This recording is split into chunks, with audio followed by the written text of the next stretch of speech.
നമുക്ക് സ്റ്റാർട്ട് ചെയ്യാമല്ലോ അല്ലേ? ബിസ്വാസ്. ശരി ടീച്ചർ. എല്ലാവർക്കും നമസ്കാരം. SNM ട്രെയിനിങ് കോളേജിന്റെ പ്രതിവാര പുസ്തക നിരൂപണ പങ്ക്തിയായ വ്യാഴാഴ്ച വായനാഴ്ചയുടെ ഈ ആഴ്ചയിലെ പതിപ്പ് നമ്മളിവിടെ ആരംഭിക്കുകയാണ്. എല്ലാവരും എത്തിച്ചേർന്നിട്ടുണ്ടെന്ന് കരുതുന്നു. ഇന്ന് നമ്മൾ ചർച്ച ചെയ്യാൻ എടുക്കുന്ന അല്ലെങ്കിൽ പരിചയപ്പെടാൻ ഉദ്ദേശിക്കുന്ന പുസ്തകം എന്ന് പറയുന്നത് രാംമോഹൻ പാലിയത്തിന്റെ വെബിനിവേശം എന്ന പുസ്തകമാണ്. മാതൃഭൂമി ആഴ്ചപ്പതിപ്പിൽ എഴുതിക്കൊണ്ടിരിക്കുന്ന ഒരു ലേഖന പങ്ക്തിയാണ് വെബിനിവേശം എന്ന് പറയാം. അപ്പം കുറെ ലക്കങ്ങളുടെ ഒരു സമാഹാരമായി വെബിനിവേശം എന്ന പേരിൽ തന്നെ അദ്ദേഹം പുസ്തകം പ്രസിദ്ധീകരിച്ചിരിക്കുന്നു. ആ പുസ്തകത്തെ പറ്റി നമ്മളോട് അറിവുകൾ പങ്കുവയ്ക്കാൻ എത്തിച്ചേർന്നിരിക്കുന്നത് 2ാം വർഷ മലയാളം B.Ed വിദ്യാർത്ഥിനിയായ ഹെന്നയാണ്. നമ്മുടെ സംസ്കാരത്തിന്റെയും സാഹിത്യത്തിന്റെയും ഒക്കെ അവിഭാജ്യ ഘടകമായി മാറിയിരിക്കുന്ന ഒന്നാണ് നിലവിൽ സാങ്കേതിക വിദ്യയും ഇന്റർനെറ്റും നവമാധ്യമ ലോകവും ഒക്കെ. അപ്പൊ ഈ ലോകത്തെ ആ മേഖലയിലെ സാംസ്കാരിക ചലനങ്ങളെ, രാഷ്ട്രീയ ചലനങ്ങളെ എല്ലാം അവതരിപ്പിക്കുന്ന ഒരു പങ്ക്തിയാണ് വെബിനിവേശം എന്നത്. ലോകത്തിന്റെ നവമാധ്യമ സ്പന്ദനങ്ങൾ ആഴ്ചതോറും വായനക്കാരന് പകർന്നു നൽകുക എന്നുള്ളതാണ് ഈ പങ്ക്തിയുടെ ഉദ്ദേശം എന്ന് കാണാം. അപ്പോ ഏറെ കാലമായിട്ട് മാതൃഭൂമി ആഴ്ചപ്പതിപ്പിൽ തുടർന്നു വരുന്ന ഈ പങ്ക്തിയുടെ സമാഹാരമായ വെബിനിവേശം എന്ന പുസ്തകം നമ്മളോട് പങ്കുവെക്കുന്നത് ഹെന്നയാണ്. അധികം വൈകിപ്പിക്കുന്നില്ല. ആദ്യം തന്നെ ഈ പരിപാടിക്ക് സ്വാഗതം അർപ്പിക്കുന്നതിന് വേണ്ടി 2ാം വർഷ മലയാളം B.Ed വിദ്യാർത്ഥിനിയായ സ്നേഹ എമ്മിനെ ക്ഷണിക്കുകയാണ്. കേൾക്കുന്നില്ലേ? കേൾക്കാൻ. ഇന്ന് ഏറെ സന്തോഷം നിറഞ്ഞൊരു ദിവസമാണ്. അപ്പോൾ നമ്മളെല്ലാ ആഴ്ചകളിലും നമ്മൾ ഓരോ ദിവസം ഓരോ പുസ്തകങ്ങളെ എടുത്ത് ചർച്ച ചെയ്യാറുണ്ട്.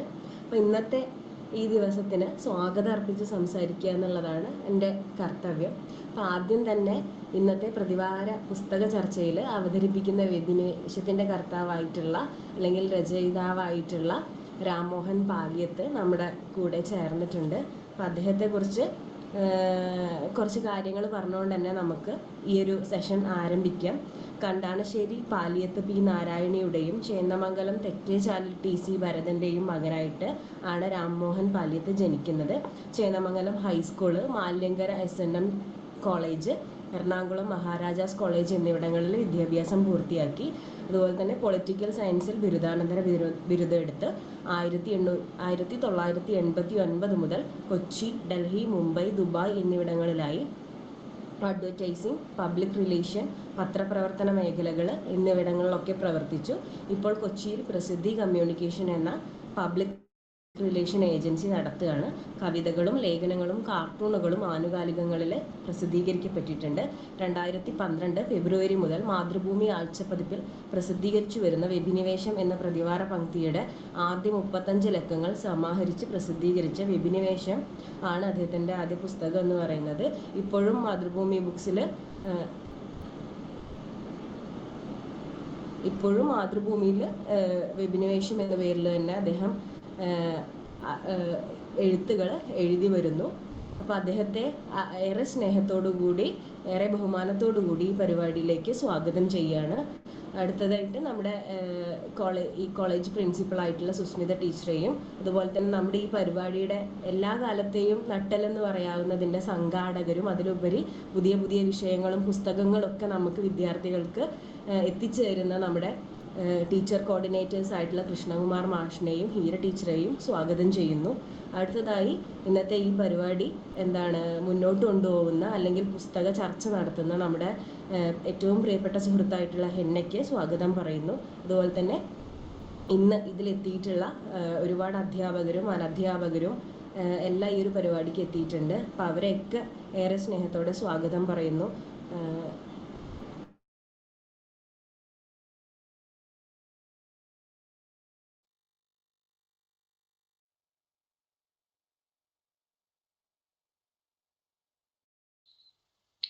നന്ദി സ്നേഹ. ഏറെ സന്തോഷം തരുന്ന ഒരു കാര്യമാണ് പുസ്തകത്തിന്റെ രചയിതാവ് കൂടി നമ്മുടെ ഈ കൊച്ചു പരിപാടിയിൽ നമ്മുടെ കൂടെ പങ്കെടുക്കുന്നുണ്ട്. ഒരുപാട് അസൗകര്യങ്ങൾക്കിടയിലായാലും പങ്കെടുക്കുന്നുണ്ട് എന്നുള്ളത് വളരെ സന്തോഷം തരുന്ന ഒരു കാര്യമാണ്. അദ്ദേഹത്തെ ഏറെ നന്ദിയോടുകൂടി എൻ്റെ പേരിലും ക്ഷണിക്കുകയാണ്. അടുത്തതായി നമുക്ക് നേരെ പരിപാടിയിലേക്ക് കിടക്കാം, സമയം ഒരുപാട് കളയാതെ. ഈ പുസ്തകം വേദനിവേശം എന്ന പുസ്തകം ഒരു സാഹിത്യ കൃതിയല്ല, ഒരു വൈജ്ഞാനിക ഗ്രന്ഥമാണ്. പതിവിൽ നിന്ന് വിപരീതമായ ഒരു വൈജ്ഞാനിക ഗ്രന്ഥം നമുക്ക് പരിചയപ്പെടുത്താൻ തയ്യാറായ ഹെന്നയെ ആ പുസ്തക നിരൂപണത്തിനായി സ്നേഹത്തോടെ ക്ഷണിക്കുകയാണ്.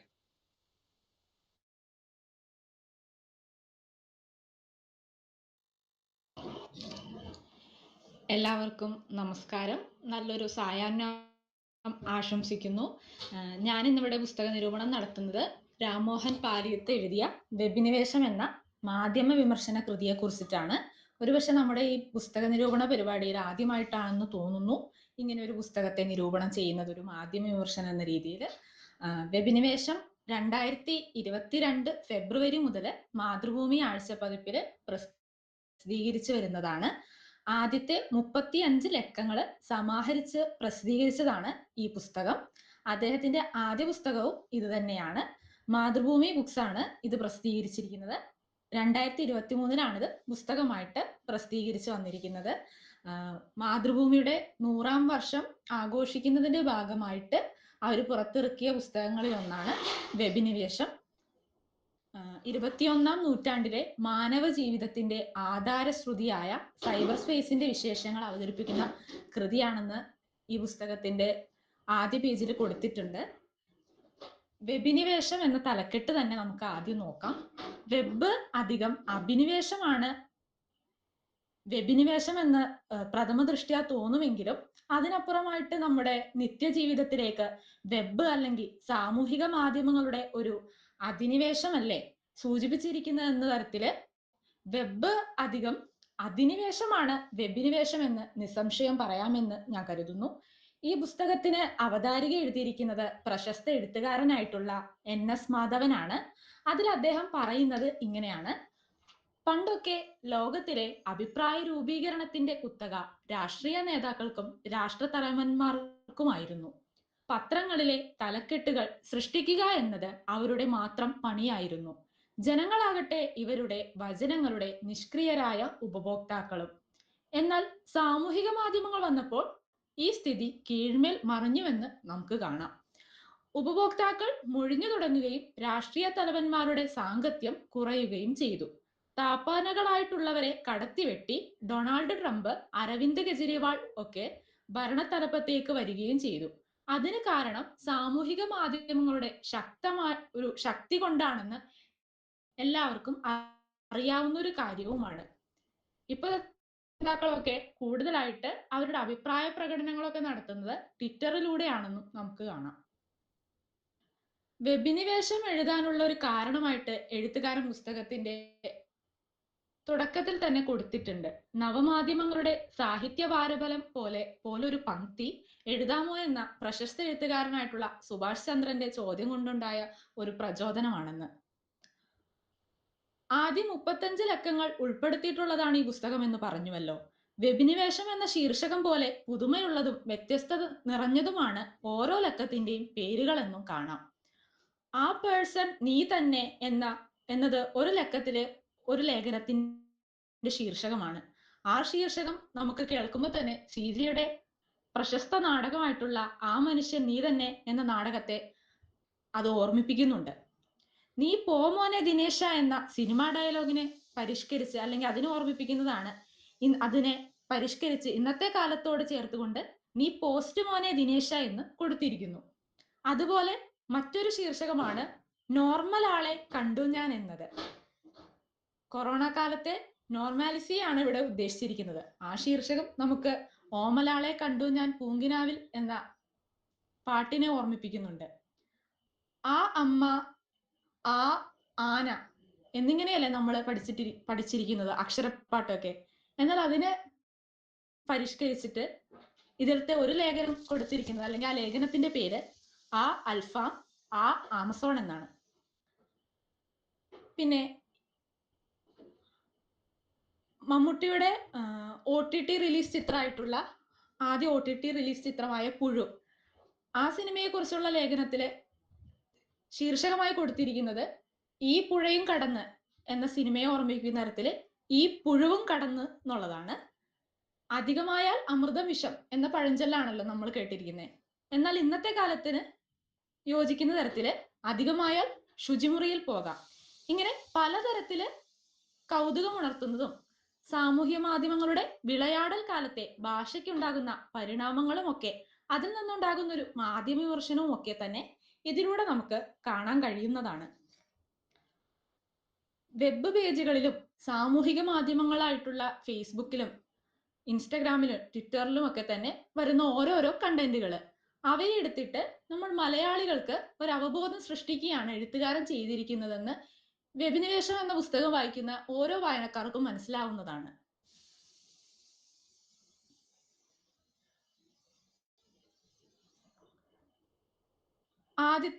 രണ്ടാമത്തെ ഒരു ലക്കത്തിലെ ഒരു സബ് ഹെഡിങ് ആണ് നിങ്ങൾ പത്തക്ക സംഖ്യയാകുന്നു എന്നുള്ളത്. അതായത് ആളുകളെ ചൂണ്ടയിട്ട് കുരുക്കാൻ തരത്തിലുള്ള തലക്കെട്ടുകളാണ് ഓരോ ലീഡ് സ്റ്റോറിക്കും ഈ പുസ്തകത്തിൽ അല്ലെങ്കിൽ വെബിനിവേശത്തിൽ കൊടുത്തിരിക്കുന്നത്. അതിനുശേഷം സബായിട്ടുള്ള ഹെഡിങ്ങുകളും ഒക്കെ ഉണ്ടാകും. ഈ ആഴ്ചത്തെ ട്വീറ്റ്, ഈ ആഴ്ചത്തെ സെൽഫി, ഈ ആഴ്ചത്തെ ഫോട്ടോ, മലയാളികളുടെ ഏതെങ്കിലും ഒരു സോഷ്യൽ മീഡിയ പോസ്റ്റ്, അല്ലെങ്കിൽ ജനറൽ ആയിട്ടുള്ള അല്ലെങ്കിൽ ടെക്നോളജി സംബന്ധമായിട്ടുള്ള അങ്ങനെയൊക്കെ പല കാര്യങ്ങൾ ചേർത്തിട്ടാണ് ഒരു ലക്കം പൂർത്തീകരിച്ചിരിക്കുന്നത്, അല്ലെങ്കിൽ ഒരു ലേഖനം അങ്ങനെയൊക്കെ ഉള്ളതാണ്. അതിലൊരു സബ് ഹെഡിങ് ആയിട്ട് വരുന്ന ഒന്നാണ് നിങ്ങൾ പത്തക്ക സംഖ്യയാകുന്നു എന്നുള്ളത്. അതിൽ കൊടുത്തിരിക്കുന്നത് എന്തെന്നാൽ ലോക ജനസംഖ്യയുടെ 10 അക്കങ്ങളെ കുറിച്ചാണ്. ഇപ്പോ 790 കോടിയോളമായി ലോക ജനസംഖ്യ. അത് തന്നെ ഒരു 10 അക്ക സംഖ്യയാണ്. അത് നമ്മുടെ കഴുത്തിലൊരു പതക്കമായിട്ട് ചേർത്ത് വെക്കണം എന്നൊക്കെ പറഞ്ഞിട്ടുണ്ട്. കൂടാതെ അതുപോലെ തന്നെ നമുക്ക് വേറൊരു 10 അക്ക സംഖ്യ ഉണ്ട്, അത് നമ്മുടെ മൊബൈൽ നമ്പർ ആണ്. അതിന് താഴെയായിട്ട് മറ്റൊരു സബ് ഹെഡിങ്ങില് വേറൊരു കാര്യമാണ് കൊടുത്തിരിക്കുന്നത്. സ്മാർട്ട് ഫോൺലെസ് സെലിബ്രിറ്റി അഥവാ ന്യായം എന്ന പേരില് ഇംഗ്ലീഷ് ഗായകനായിട്ടുള്ള എഡ് ഷീരനെ കുറിച്ച് പറയുന്നുണ്ട്. അദ്ദേഹത്തിന്റെ ഏറ്റവും വ്യൂവേഴ്സ് അല്ലെങ്കിൽ വ്യൂസ് ഒക്കെ നേടിയ വീഡിയോ ഗാനങ്ങളെ കുറിച്ച് പറഞ്ഞതിന് ശേഷം അദ്ദേഹം പറഞ്ഞ ഒരു സ്റ്റേറ്റ്മെന്റ് പറയുന്നുണ്ട്. താൻ 7 വർഷമായിട്ട് മൊബൈൽ ഫോൺ ഉപയോഗിക്കുന്നില്ല എന്നും മൊബൈൽ ഫോൺ തന്നെ പരവശനും ദുഃഖിതനുമാക്കിയതിനെ കുറിച്ചൊക്കെ പറയുന്നുണ്ട്. ഈ ഒരു സ്റ്റേറ്റ്മെന്റ് എടുത്തിട്ട് എഡ് ഷീരൻ ഫോൺ ഉപയോഗിക്കുന്നില്ല എന്ന് പറഞ്ഞ പോഡ്കാസ്റ്റിനെ ഇമോഷണൽ ഇന്റലിജൻസിന്റെ മികച്ച എക്സാമ്പിൾ ആയിട്ട് INC മാഗസിൻ ഉയർത്തിക്കാട്ടിയതിനെ കുറിച്ചൊക്കെ തന്നെ ഈ ലേഖനത്തിൽ പറയുന്നുണ്ട്.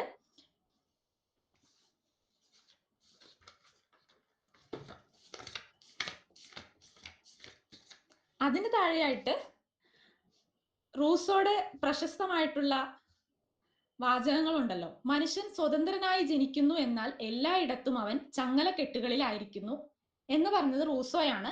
എന്നാൽ അതിനെ തിരുത്തിക്കൊണ്ട് OV വിജയൻ പറയുന്നത് മനുഷ്യൻ സ്വതന്ത്രനായി ജനിക്കുന്നു എന്നാൽ എല്ലായിടത്തും അവൻ ഇംഗ്ലീഷ് ഉപയോഗിക്കാൻ വിധിക്കപ്പെട്ടിരിക്കുന്നു എന്നാണ്. എന്നാൽ ഇന്നത്തെ കാലത്ത് അത് രാംമോഹൻ സാർ തിരുത്തുകയാണ്. മനുഷ്യൻ സ്വതന്ത്രനായി ജനിക്കുന്നു എന്നാൽ എല്ലായിടത്തും അവനെ മൊബൈൽ ഫോണിൽ കെട്ടിയിട്ടിരിക്കുന്നു. മറ്റൊരു സ്ഥലത്ത് സാമൂഹിക മാധ്യമങ്ങളിൽ കാണുന്ന 100 ക്ലീശകളെ കുറിച്ച്, സിനിമാ ക്ലീശകളെ കുറിച്ചൊക്കെ തന്നെ പറയുന്നുണ്ട്. അതിൽ 3 സാമ്പിളുകളൊക്കെ കൊടുത്തിട്ടുണ്ട്. അതിലൊന്ന്, നായകൻ എത്ര നന്മയുള്ളവനാണെങ്കിലും ആരെങ്കിലും പറയുന്ന ഒരു നുണ കേട്ടാലുടൻ അമ്മയുൾപ്പെടെയുള്ളവർ നായകനെ തള്ളിപ്പറയും. എല്ലാം അറിയുന്ന കുഞ്ഞമ്മാവനെ ക്ലൈമാക്സ് അടുക്കുന്നത് വരെ ഒന്നും മിണ്ടിപ്പോവരുതെന്നുള്ള അർത്ഥത്തിൽ നായകൻ കണ്ണുരുട്ടി കാണിക്കും. ഇത് കേൾക്കുമ്പോൾ തന്നെ നമ്മുടെ മനസ്സിൽ പല സിനിമകളൊക്കെ ഓർമ്മ വരാം. പ്രത്യേകിച്ച് മോഹൻലാലിന്റെ ബാലേട്ടൻ എന്ന സിനിമ അത്തരത്തിലുള്ളതാണല്ലോ. മറ്റൊരു ക്ലീശ എന്തെന്നാൽ പലപ്പോഴും കെട്ടാതെ നിൽക്കുന്ന അനിയത്തിമാരാണ് നായകന് സപ്പോർട്ടായിട്ട് വരുന്നത്. കെട്ടിച്ചുവിട്ട പെങ്ങന്മാരും അവരുടെ ഭർത്താക്കന്മാരും ഒക്കെയാണ് പണം കിട്ടുന്നവരല്ല.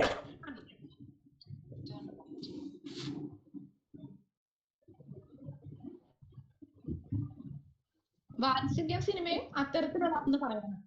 നമുക്ക് പഴയ സിനിമകളിലെ ക്ലീശകളെ കുറിച്ച് പറയുന്നുണ്ട്. കൂടാതെ ഇത്തരം ക്ലീശകളിൽ നിന്ന് പുതിയ തലമുറ സിനിമകളെ രക്ഷപ്പെടുത്തിയെന്നും എന്നാൽ ഇപ്പോഴത്തെ സിനിമകളും ഇത്തരത്തിലുള്ള പല ക്ലീശകളിലും അവരുടേതായ രീതിയിൽ പറഞ്ഞിട്ടാണ് അവസാനിക്കുന്നത്. മറ്റൊരു ലേഖനത്തിന്റെ പേര് ആ പേഴ്സൺ നീ തന്നെ, അഥവാ നീ പോസ്റ്റ് മോനെ ദിനേശ എന്നുള്ളത്. ഇതിൽ ആ പേഴ്സൺ നീ തന്നെ എന്നത് നേരത്തെ ഞാൻ പറഞ്ഞിരുന്നല്ലോ, CJ തോമസിന്റെ ആ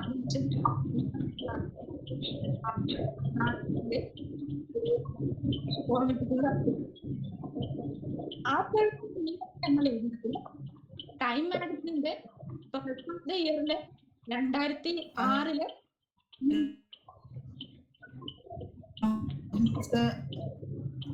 ഒന്ന്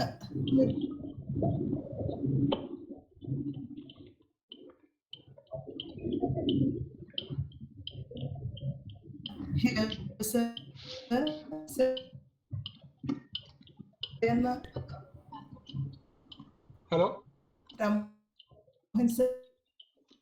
ഹലോ എന്തുപറ്റി? ആ മേഡം അത് ഓക്കെ.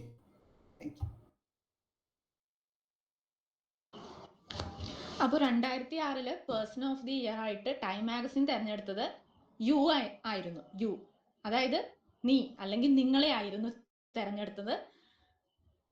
ടൈം മാഗസിൻ ഇതുവരെയായിട്ടും തെരഞ്ഞെടുത്ത ആകെ ഒരു ഇന്ത്യക്കാരൻ 1934 തെരഞ്ഞെടുത്ത ഗാന്ധിജിയാണ്. 1934 പേഴ്സൺ ഓഫ് ദി ഇയർ ആയിട്ട് അവർ തെരഞ്ഞെടുത്തത് ഗാന്ധിജി ആയിരുന്നു. അപ്പോ 2006 തെരഞ്ഞെടുത്തത് നിങ്ങളെയും ആയിരുന്നു. പക്ഷെ നിങ്ങളുടെ ഫോട്ടോ എങ്ങനെ മാഗസിന്റെ കവറിൽ കൊടുക്കും എന്നതിന് പരിഹാരമായിട്ട് അവര് കവർ പേജിൽ കണ്ണാടി സ്റ്റിക്കർ പതിപ്പിക്കുകയായിരുന്നതിനെ കുറിച്ചൊക്കെ തന്നെ പറയുന്നുണ്ട്. അപ്പൊ നമ്മൾ വിചാരിക്കും 2006 നിങ്ങളെയാണല്ലോ തെരഞ്ഞെടുത്തത്, അപ്പോൾ ഇനിയുള്ള വർഷങ്ങളിൽ ചിലപ്പോൾ നമ്മൾ തന്നെയായിരിക്കും അല്ലെങ്കിൽ നിങ്ങൾ തന്നെയായിരിക്കും അതിലെ കവർ പേജ്. പക്ഷെ 2007 8 ഒക്കെ തന്നെ വ്ളാഡിമിർ പുടിനെയും ബറാക് ഒബാമയൊക്കെയാണ് തെരഞ്ഞെടുത്തത്. അപ്പൊ ഇവിടെ എഴുത്തുകാരൻ പറയുന്നത് നമുക്ക് ചിലപ്പോൾ അല്ലെങ്കിൽ നിങ്ങൾക്ക് ചിലപ്പോൾ ദൃഷ്ടിദോഷം പറ്റിയതാവാം അല്ലെങ്കിൽ ഒരു കണ്ണേറ് പറ്റിയതാവാം എന്നൊക്കെയാണ്. അവിടെ ഞാൻ എന്ന് അഹങ്കരിക്കുന്ന ലോക നേതാക്കളൊക്കെ ഉയർന്നു എന്ന് നിങ്ങളുടെ പേഴ്സൺ ഓഫ് ദി ഇയർ എന്ന കസേര ദ്രവിച്ചു തുടങ്ങി അല്ലെങ്കിൽ അതൊക്കെ തട്ടിപ്പറിച്ചു എന്നൊക്കെ പറയുന്നുണ്ട്. എന്നാൽ ഇന്നത്തെ സോഷ്യൽ മീഡിയയുടെ ദൈവമായ ഇന്റർനെറ്റ് പറയുന്നത് ഞാൻ നിന്നെ പേഴ്സൺ ഓഫ് ദി ഇയർ ആക്കി അഭിഷേകം ചെയ്തു, നിന്നെ പാരമ്പര്യങ്ങളുടെ കയ്യിൽ നിന്ന് വിടുവിച്ച് നിന്റെ മൊബൈൽ ഫോണിൽ തന്നെ എല്ലാം ഒരുക്കി തന്നു, നിനക്ക് യൂട്യൂബ്, വിക്കിപീഡിയ, ഫേസ്ബുക്ക് തന്നു, ട്വിറ്റർ, ഇൻസ്റ്റഗ്രാം, ലിങ്ക്ഡിനും തന്നു എന്നാണ്. അതുകൊണ്ട് തന്നെ ആ പേഴ്സൺ നീ തന്നെ എന്ന അംഗീകാരം വീണ്ടും പൊടിതട്ടിയെടുത്ത് ഓമനിക്കാൻ തോന്നുന്നുവെന്ന് എഴുത്തുകാരൻ ഇതിൽ കൊടുത്തിട്ടുണ്ട്. കൂടാതെ നീ പോമോനെ ദിനേശ എന്ന 2000 ആണ്ടിലെ പാവം നരസിംഹത്തിന്റെ ഡയലോഗ് നീ പോസ്റ്റ് മോനെ ദിനേശ എന്ന് ഇക്കാലത്തെ നരനോടുള്ള, അതായത് മനുഷ്യരോടുള്ള ഒരു ഡയലോഗായിട്ട് മാറ്റി പറയാനും തോന്നുന്നുവെന്നും കൊടുത്തിരിക്കുന്നു.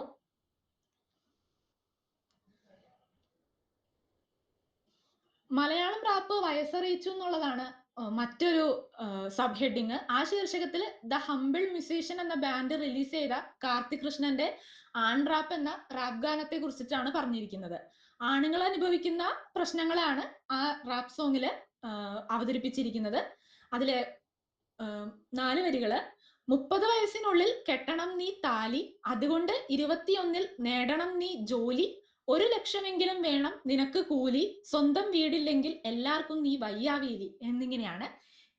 ഈ വരികളിലെ 4 വരികളിലെയും അവസാന വാക്ക് എന്താ, ജോലി, കൂലി, താലി. അപ്പൊ എന്താ, ഒരു അന്ത്യാക്ഷര പ്രാസം ഈ പാട്ടിൽ നമുക്ക് കാണാനായിട്ട് സാധിക്കും. പിന്നീട് അതിന് താഴെയായിട്ട് ബിൽബോർഡ് ലിസ്റ്റ് പ്രകാരമുള്ള ടോപ്പ് 10 റാപ്പേഴ്സിന്റെ പേരൊക്കെ തന്നെ കൊടുത്തിട്ടുണ്ട്. അതിനുശേഷം ആ ലേഖനത്തിന്റെ അവസാനത്തില് കാളിയുടെ കവിത എന്ന ഉപശീർഷകത്തിൽ ഒരു കവിത കൊടുത്തിട്ടുണ്ട്. അത്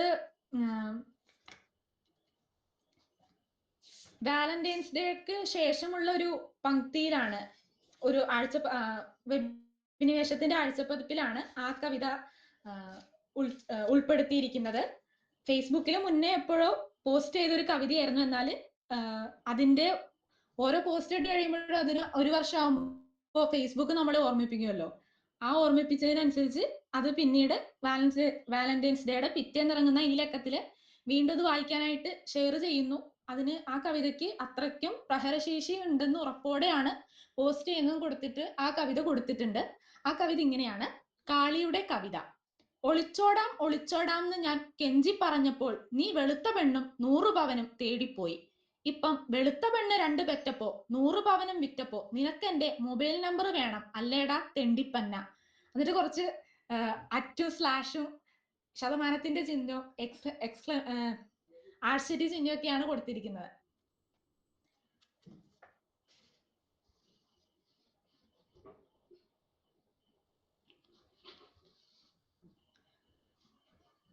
മറ്റൊരു ലേഖനത്തിന്റെ അവസാനത്തില് ഓ എന്ന ശീർഷകത്തിലാണ് ഒരു കാര്യം കൊടുത്തിരിക്കുന്നത്. അത് വളരെ രസകരമാണ്. ടെക് ഭീപന്മാരായിട്ടുള്ള യാഹു, ഗൂഗിൾ, ഫേസ്ബുക്ക്, സൂം എന്നിവയിൽ പൊതുവായിട്ട് കാണുന്നത് ഓയാണ്. ഫേസ്ബുക്കിൽ 2 ഓ ഉണ്ട്, യാഹുലുണ്ട്, സൂമിലുണ്ട്, ഗൂഗിളിലുണ്ട്. എന്നാൽ നമ്മൾ മലയാളികളെ ഒന്നും ഈ ഓയുടെ പവർ ഒന്നും പഠിപ്പിക്കേണ്ടതില്ലല്ലോ എന്നാണ് എഴുത്തുകാരൻ ചോദിക്കുന്നത്. അതെന്താന്ന് വെച്ചാൽ നെടുങ്കനായിട്ടുള്ള വാചകം പറയേണ്ടിടത്ത് ഓ എന്ന് പറഞ്ഞു മാത്രം ആ സന്ദർഭം കൈകാര്യം ചെയ്യുന്നവരാണല്ലോ നമ്മൾ എന്നുള്ളതാണ്. വലിയൊരു വാചകമായിരിക്കാം ഒരു ചോദ്യം ചോദിക്കുന്ന ആള് നമ്മളിൽ നിന്ന് പ്രതീക്ഷിക്കേണ്ടാവുക. പക്ഷെ നമ്മളത് ഓ എന്ന് പറഞ്ഞ ഒരു നിസ്സാര ഒഴുക്കം മട്ടിൽ അത് ആ സന്ദർഭത്തെ കൈകാര്യം ചെയ്തതിനെ കുറിച്ചാണ് അവിടെ പറഞ്ഞിട്ടുള്ളത്. മറ്റൊരു ലേഖനത്തിന്റെ പേര് ആരാണ് കഴിവേറി എന്നുള്ളതാണ്. അതില് കഴിവേറി എന്ന പദത്തിന്റെ അർത്ഥത്തെ തേടിയുള്ള ഒരു യാത്രയാണ് ആ ലേഖനത്തിൽ നടത്തിയിരിക്കുന്നത്. നമ്മൾ പലപ്പോഴും സാധാരണയായിട്ട് മലയാളികൾ പലപ്പോഴും പുലഭ്യം പറയാനായിട്ട് ഉപയോഗിക്കുന്ന ഒരു വാക്കാണല്ലോ കഴിവേറി എന്നുള്ളത്. വെബിൽ ഇതിനെപ്പറ്റി സെർച്ച് ചെയ്ത് നോക്കിയതിനെ കുറിച്ചൊക്കെ തന്നെ പറയുന്നുണ്ട്. കഴിവേറി എന്ന് പറയുമ്പോൾ കഴുമരത്തിൽ ഏറിയവനായിരിക്കുമോ എന്നൊക്കെ, അല്ലെങ്കിൽ പിതൃശൂന്യൻ എന്നൊക്കെ ആണെന്നൊക്കെ ഒരു ഊഹത്തിനെ കുറിച്ചൊക്കെ തന്നെ പറയുന്നു. പിന്നീട് വെബ്സൈറ്റിലൊന്നും നോക്കിയിട്ടൊന്നും കിട്ടിയില്ല. അവസാനം ആ വാക്കിന്റെ ഒരു വിശദീകരണം ലഭിച്ചത് KP പത്മനാഭ മേനോന്റെ കൊച്ചി രാജചരിത്രം എന്ന പുസ്തകത്തിൽ നിന്നാണെന്നും അതിലെ വിശദീകരണം കണ്ടിട്ട് അത് വിക്കിപീഡിയയിൽ കഴിവേറ്റൽ എന്ന പേജ് ഉണ്ടാക്കിയതിനെ കുറിച്ചൊക്കെ തന്നെ പറയുന്നുണ്ട്. പിന്നീട് അത് പലരും വന്ന് അത് എഴുതിയത് പരിഷ്കരിച്ചതിനെയും കുറിച്ചും പറയുന്നു.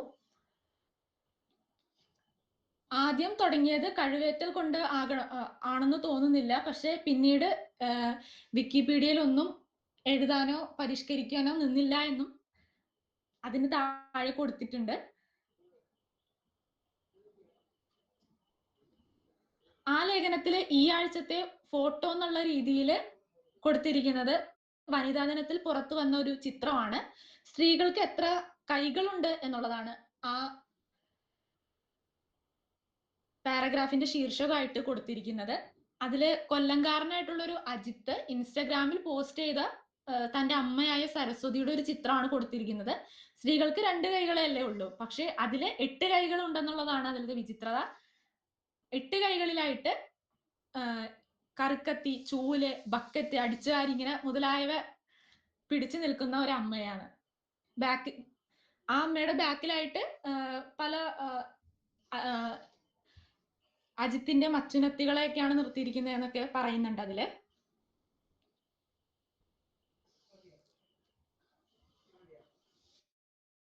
മറ്റൊരു ലേഖനത്തിന്റെ പേര് 6:45 ദാഹം എന്നുള്ളതാണ്.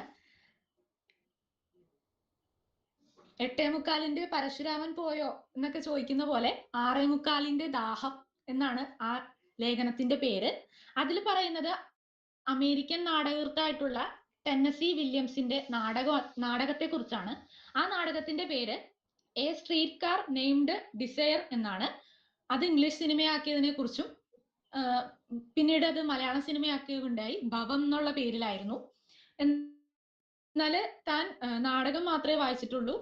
ഇത് ഈ ഇംഗ്ലീഷ് സിനിമകളോ മലയാള സിനിമയോ അതിന്റെ അഡാപ്റ്റേഷൻ ആയിട്ടുള്ള സിനിമ കണ്ടില്ല എന്നതിനെ കുറിച്ചൊക്കെ പറഞ്ഞുകൊണ്ട് നാടകം വായിച്ച കാലത്ത് ആ നാടകം വായിച്ചിട്ട് അതിന് ആരാധനയോടെ നാടകത്തിന്റെ പേര് മാറ്റിയിട്ട് 6:45 ദാഹം എന്നുള്ളത് സ്ട്രീറ്റ് കാർ നെയ്മഡ് ഡിസയർ എന്നുള്ളത് മാറി ചിന്തിച്ചിട്ട് 6:45 ദാഹം എന്ന പേരില് ആ നാടകത്തെ മലയാളമായി സങ്കല്പിച്ചതിനെ കുറിച്ചൊക്കെ പറയുന്നുണ്ട്. നമ്മുടെ നാട്ടില് സ്ട്രീറ്റ് കാർ ഒന്നും ഇല്ലാത്തതുകൊണ്ടാണ് ബസ്സായിട്ട് സങ്കല്പിച്ചെന്നൊക്കെ പറയുന്നുണ്ട്. ഈ പുസ്തകത്തില് കുമളി മുണ്ടക്കയം റോഡിൽ ഓടുന്ന ഒരു ബസ്സിന്റെ പിക്ചർ കാണിച്ചിട്ടുണ്ട്. ആ ബസ്സിന്റെ പേര് കൊടുത്തിരിക്കുന്നത് ദാഹം എന്നാണ്. എന്നാൽ അതിന്റെ താഴെയുള്ള വിവരണത്തിൽ വായിച്ചാൽ അറിയാം ശരിക്കും ബസ്സിന്റെ പേര് കുമളി മുണ്ടക്കയം റൂട്ടിൽ ഓടുന്ന ശരിക്കുള്ള ആ ബസ്സിന്റെ പേര് തുഷാർ എന്നുള്ളതാണ്. എന്നാൽ ഈ ഡിസയർ എന്ന നാടകം വായിച്ച് അതിനോടുള്ള ആരാധന മൂത്തിട്ട് ഡിസയർ എന്നുള്ളത് അല്ല തുഷാർ എന്നുള്ളത് മാറ്റിയിട്ട് പകരം ദാഹം എന്നുള്ള പേരിലാക്കി എന്നതിനെ കുറിച്ചൊക്കെ പറയുന്നുണ്ട്. കേരളത്തിലെ ഒരു പ്രൈവറ്റ് ബസ്സിന് ആരെങ്കിലും ദാഹം എന്ന് പേരിടുമോ എന്നാണ് നമ്മൾ വായനക്കാരുടെ ചോദ്യമെങ്കിൽ അദ്ദേഹം പറയുന്നത് ചമ്മനാടിൽ പോകുമ്പോൾ മോഹം എന്ന പേരായ ഒരു ഹോസ്പിറ്റല് അവിടെ നമുക്ക് കാണാൻ കഴിയുന്നതാണ്. മറ്റൊരു ലേഖനം വീട്ടുപേരുകൾ വിജയിക്കട്ടെ, ജാതി മത പേരുകൾ തുലയട്ടെ എന്നുള്ളതാണ്. അതില് ആദ്യം തന്നെ നിരവധി വാട്സപ്പ് ഗ്രൂപ്പുകളെ കുറിച്ചൊക്കെ തന്നെ പറയുന്നുണ്ട്. നമ്മൾ പലപ്പോഴും പല ഗ്രൂപ്പുകളിലൊക്കെ തന്നെ അംഗമാണല്ലോ. നമുക്ക് ഒരു കുറെ ഗ്രൂപ്പ് വരുന്നുണ്ട്. +2 ഗ്രൂപ്പ് ആവാം, 10ാം ക്ലാസ്സിലെ ഗ്രൂപ്പ് ആവാം, ഡിഗ്രി PG, അല്ലെങ്കിൽ സിനിമ ഗ്രൂപ്പ്, അല്ലെങ്കിൽ സുഹൃത്തിന്റെ ഗ്രൂപ്പ്, കുടുംബ ഗ്രൂപ്പുകള്, ഭാര്യയുടെ വീട്ടുകാരുടെ ഗ്രൂപ്പുകൾ, അങ്ങനെ അനവധി ഗ്രൂപ്പുകൾ. അങ്ങനെയൊക്കെ പറഞ്ഞുകൊണ്ട് എഴുത്തുകാരൻ ജോയിൻ ആയിട്ടുള്ള ഒരു വീട്ടുപേരിന്റെ പേരുള്ള ഗ്രൂപ്പിനെ കുറിച്ചിട്ടാണ് പറയുന്നത്.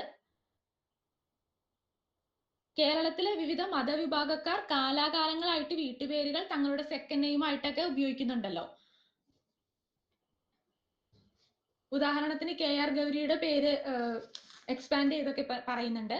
അപ്പോ നമ്മുടെ പേരിൽ തന്നെ കാണാമല്ലോ, പലരും വീട്ടുപേരുകൾ സെക്കൻഡ് നെയിം ആയിട്ടൊക്കെ തന്നെ ഉപയോഗിക്കുന്നുണ്ട്.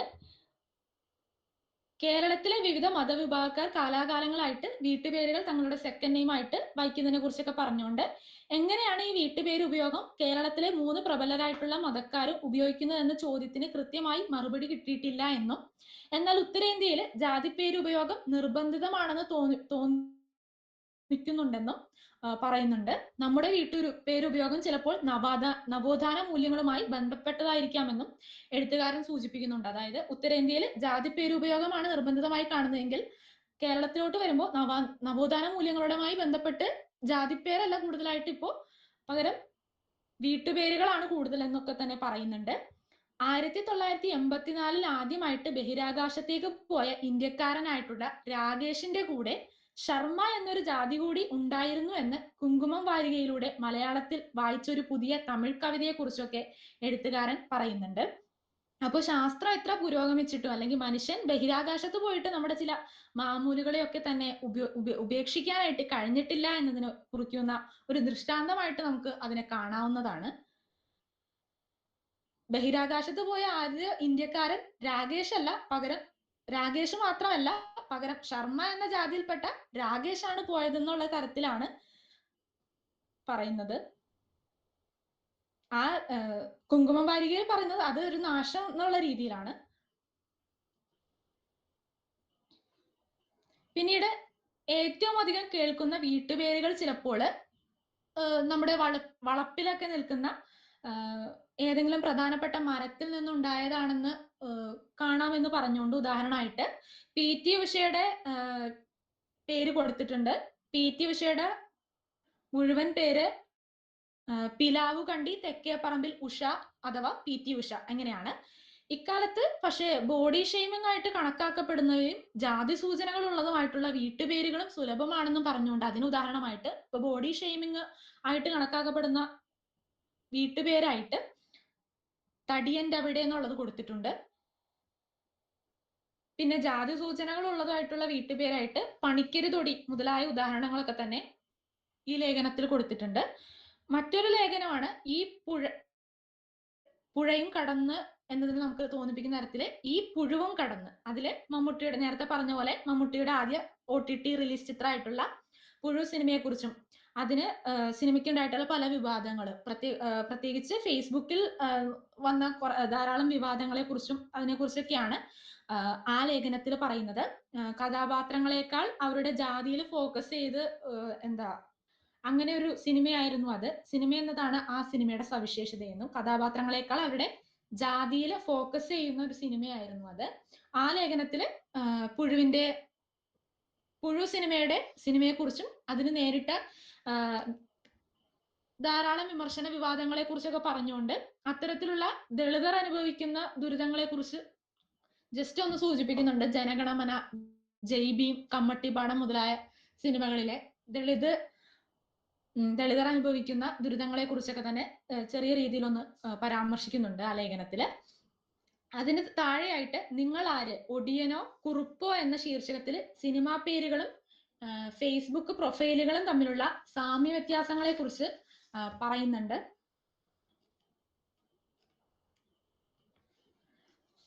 അതിങ്ങനെയാണ്. ഒന്ന്, ഒടിയൻ. സ്വന്തം പ്രൊഫൈല് ലോക്ക് ചെയ്ത് വെച്ചിട്ട് നമുക്ക് ഫ്രണ്ട് റിക്വസ്റ്റ് അയക്കുന്നവർ, അതാണ് ഒടിയൻ എന്നുള്ള വിഭാഗത്തിൽ പെടുന്നവര്. ഒടിയനെ നമ്മളെ കാണാൻ പറ്റും, പക്ഷെ നമുക്ക് ഒടിയനെ കാണാൻ പറ്റൂല. ടെക്നിക്ക് പിടികിട്ടിയോ? അപ്പൊ സ്വന്തം പ്രൊഫൈല് ലോക്ക് ചെയ്ത് വെക്കുന്നു, എന്നിട്ട് മറ്റൊരാൾക്ക് റിക്വസ്റ്റ് അയക്കുന്നു. അപ്പൊ ഒടിയന് നമ്മളെ കാണാൻ പറ്റും, നമ്മളത് അക്സെപ്റ്റ് ചെയ്യണമെങ്കിൽ. പക്ഷെ നമുക്ക് ഒടിയനെ കാണാനും പറ്റുന്നില്ല. രണ്ടാമത്തേത്, ഓരോ സിനിമയുമായി ബന്ധപ്പെടുത്തിയാണ് ഈ ഫേസ്ബുക്ക് പ്രൊഫൈലുകളെ സാമ്യപ്പെടുത്തിയിരിക്കുന്നത്. രണ്ടാമത്തേത് ബ്രോ ഡാഡി എന്ന സിനിമയെ പറ്റിയാണ്. മറ്റുള്ളവരുടെ പോസ്റ്റ് സ്വന്തം വോളിൽ ഷെയർ ചെയ്യുമ്പോൾ എഴുതിയ ആളുടെ പേര് ഏറ്റവും അവസാനം മാത്രം വെക്കുന്നവർ. ക്ലൈമാക്സ് എത്തുമ്പോഴേ സിനിമയിലെ നായികമാരുടെ ഗർഭം ആരുടെയാണെന്ന് മനസ്സിലാകുന്നതാണ് അവിടെ ഉദ്ദേശിച്ചിരിക്കുന്നത്. പിന്നീട് പട സിനിമ, അതിലെ പട എന്ന സിനിമ കൊടുത്തിട്ട് ശാരദ വിമല ഹാദിയ ഇവിടെ വരൂ എന്ന ശൗചാലയ പരസ്യത്തിൽ പറയുന്ന പോലെ കമന്റ് സെക്ഷനിൽ ആളെ വിളിച്ചു കൂട്ടുന്നവരാണ്. അത്തരം പട എന്ന തരത്തില് ഫേസ്ബുക്ക് പ്രൊഫൈലുള്ള ആളുകള് മിന്നി മിന്നി പ്രത്യക്ഷപ്പെടുകയും അപ്രത്യക്ഷമാവുകയും ചെയ്യുന്നവരാണ് മിന്നൽ മുരളി. കുറുപ്പ് സിനിമ അതിനെ പറ്റിയാണെങ്കിൽ ഇടയ്ക്കിടെ പ്രൊഫൈൽ നെയിം മാറ്റിക്കൊണ്ടിരിക്കുന്നു ഇക്കൂട്ടർ. ഇതാര കമന്റ് ചെയ്തിരിക്കുന്ന പുതിയ അലക്സാണ്ടർ എന്ന് പ്രൊഫൈൽ ചെക്ക് ചെയ്യുമ്പോഴാണ് നമുക്ക് പഴയ കുറുപ്പ് തന്നെയാണെന്ന് മനസ്സിലാക്കുന്നത്. പിന്നെ വല്യേട്ടനെ പറ്റി കൊടുത്തിട്ടുണ്ട്, വല്യേട്ടൻ സിനിമയെ പറ്റി. പെണ്ണുങ്ങളുടെ പോസ്റ്റുകളിൽ ഒരു കാര്യവും ഇല്ലാതെ കാവൽ നിന്ന് കളയുന്നവരാണ് വല്യേട്ടൻ സിനിമയെ അനുസ്മരിപ്പിക്കുന്ന തരത്തിലുള്ള ഫേസ്ബുക്ക് പ്രൊഫൈലുള്ള ആളുകളെന്നും കൊടുത്തിട്ടുണ്ട്. നിന്നെ ഞാൻ എന്ത് വിളിക്കും എന്ന പാട്ടിനെ ഓർമ്മിപ്പിക്കുന്ന അതേ പേരിലുള്ള ശീർഷകത്തില് ഗൂഗിളിന് ശേഷം യൂട്യൂബ് എങ്ങനെ വലിയൊരു സെർച്ച് എഞ്ചിനായി മാറി എന്നതിനെ കുറിച്ച് ഒരു ലേഖനത്തിന്റെ ഉള്ളിൽ പറയുന്നുണ്ട്. സാരി ഉടുക്കുന്നത് എങ്ങനെ, ചില്ലി ചിക്കൻ ഉണ്ടാക്കുന്നത് എങ്ങനെ തുടങ്ങി 1,900 എങ്ങനെ സെർച്ചുകളായി ദിവസം തോറും ലക്ഷക്കണക്കിന് ആളുകൾ എത്തിയിട്ടാണ് യൂട്യൂബ് വലിയൊരു സെർച്ച് എഞ്ചിനായി മാറിയതെന്ന് പറയുന്നുണ്ട്. എന്നാൽ ഇക്കാലത്ത് ഏറ്റവും അധികം യൂട്യൂബ് ഉപയോഗിക്കുന്നത് വാക്കുകളുടെയും പേരുകളുടെയും ശരിയായിട്ടുള്ള ഉച്ചാരണം അറിയാനാണെന്നും ലേഖകന്റെ തന്നെ ഒരു അനുഭവം പറയുന്നുണ്ട്. ബീഫ് സ്റ്റേക്ക് എന്നതിന്റെ ഉച്ചാരണം ബീഫ് സ്റ്റീക്ക് എന്നല്ല, ബീഫ് സ്റ്റേക്ക് ആണെന്ന് യഥാർത്ഥ ഉച്ചാരണമെന്ന് മനസ്സിലാക്കിയത് യൂട്യൂബ് വീഡിയോ കണ്ടപ്പോഴാണെന്ന് പറയുന്നുണ്ട്.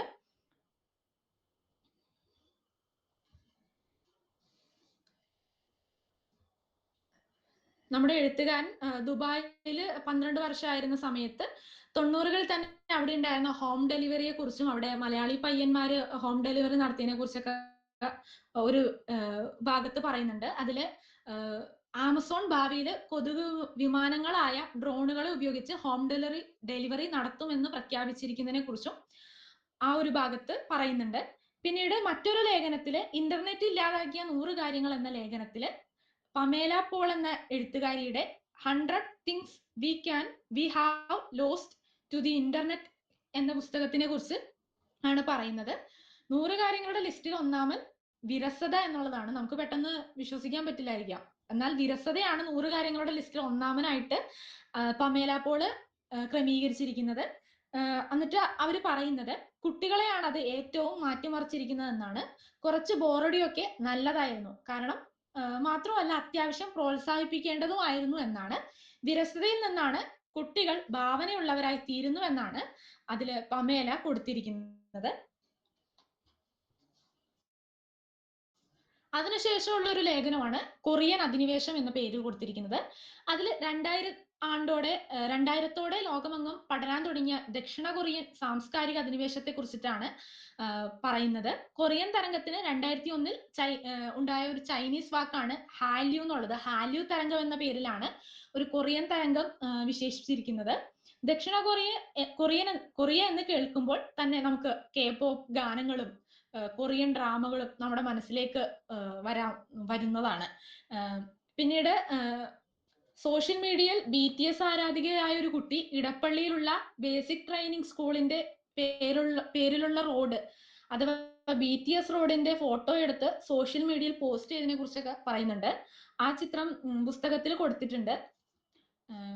പിന്നെ സോഷ്യൽ മീഡിയ സ്മാർട്ട് ഫോൺ വന്നതോടെ ഈ തരംഗത്തിന്റെ 2ാം ഘട്ടമായെന്നും ചില നിരീക്ഷകർ പറയുന്നുണ്ടെന്നും ഇതിൽ കൊടുത്തിട്ടുണ്ട്. അതായത് ഹാല്യൂ 2.0 ആയി സോഷ്യൽ മീഡിയയുടെയും സ്മാർട്ട് ഫോണിന്റെയും കാലത്തോടെ. 1 കോടിക്ക് മേൽ ഡൗൺലോഡ് ചെയ്യപ്പെട്ട വീവേഴ്സ് ആപ്പിനെ കുറിച്ചും ഒക്കെ പറയുന്നുണ്ട്. അതിലൂടെയാണ് കൊറിയൻ പോപ്പ് ബാൻഡുകളുടെ പ്രചാരം ഇപ്പോൾ കത്തിക്കയറുന്നത്. പാട്ടുകൾ മാത്രമല്ല ആ ആപ്പിലൂടെ പോയിക്കൊണ്ടിരിക്കുന്നത്. ധാരാളം ക്യാപ്പ്, ബാക്ക് പാക്ക് മുതലായവയും അതിലൂടെ വിൽക്കുന്നുണ്ട്, സെയിൽ ചെയ്യപ്പെടുന്നുണ്ട്.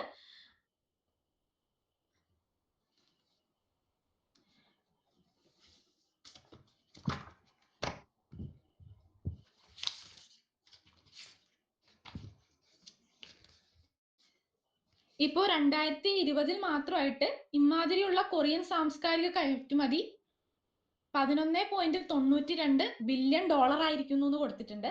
ലോകത്തിലെ ഏറ്റവും വലിയ സുഗന്ധവ്യഞ്ജന കയറ്റുമതി രാജ്യമായ ഇന്ത്യ 2019-20 വർഷം കയറ്റി അയച്ചത് $4.18 ബില്യൺ സുഗന്ധവ്യഞ്ജനങ്ങളായിരുന്നു എന്ന് ചുമ്മാ ഓർക്കാം എന്ന് കൊടുത്തിട്ടുണ്ട്. അതിനുശേഷം സായിപ്പ് കുരുമുളക് പൊടി കൊണ്ടുപോയപ്പോൾ നമ്മുടെ ഞാറ്റുവേല അവർക്ക് കൊണ്ടുപോകാൻ പറ്റില്ലല്ലോ എന്നല്ലേ സാമൂതിരി പറഞ്ഞത്. അവർക്ക് ഞാറ്റുവേല കൊണ്ടുപോകാൻ കഴിഞ്ഞില്ല. എന്നാലും ഈ പുതിയ കാലത്ത് ദക്ഷിണ കൊറിയ എന്ന രാജ്യം കപ്പലിന്റെയും കണ്ടെയ്നറിന്റെയും ലോറിയുടെയും എല്ലാം സഹായമില്ലാതെ ഇങ്ങോട്ട് കയറ്റി അയക്കുന്ന പാട്ടുകളുടെയും കൊറിയൻ ഡ്രാമകളുടെയും കണക്ക് നമ്മളെ ചിന്തിപ്പിക്കേണ്ടതാണ്. അല്ല, സുഗന്ധവ്യഞ്ജന കർഷകർ അതുപേക്ഷിച്ച് ഉടനെ യൂട്യൂബ് ചാനൽ തുടങ്ങണമെന്നല്ല പറഞ്ഞു വരുന്നത്. വിനോദ വ്യവസായ രംഗത്ത് പ്രവർത്തിക്കുന്നവരെങ്കിലും ഈ തരംഗത്തെ പഠിക്കാൻ മെനക്കെടാമെന്നാണ് അതിൽ പറഞ്ഞിരിക്കുന്നത്. അപ്പോ മൊത്തം 280 കോടിയിലേറെ ജനസംഖ്യയുള്ള ഇന്ത്യ, ചൈന എന്നീ രാജ്യങ്ങൾക്ക് മേലാണ് 5 കോടിക്ക് മുകളിൽ മാത്രം ജനസംഖ്യയുള്ള ഒരു ചെറിയ രാജ്യം നടത്തുന്ന ദക്ഷിണ കൊറിയ എന്ന രാജ്യം നടത്തുന്ന ഈ അധിനിവേശം ഒരു അവിശ്വസനീയം തന്നെയെന്ന് എഴുത്തുകാരൻ ഈ ലേഖനത്തിൽ കൊടുത്തിട്ടുണ്ട്.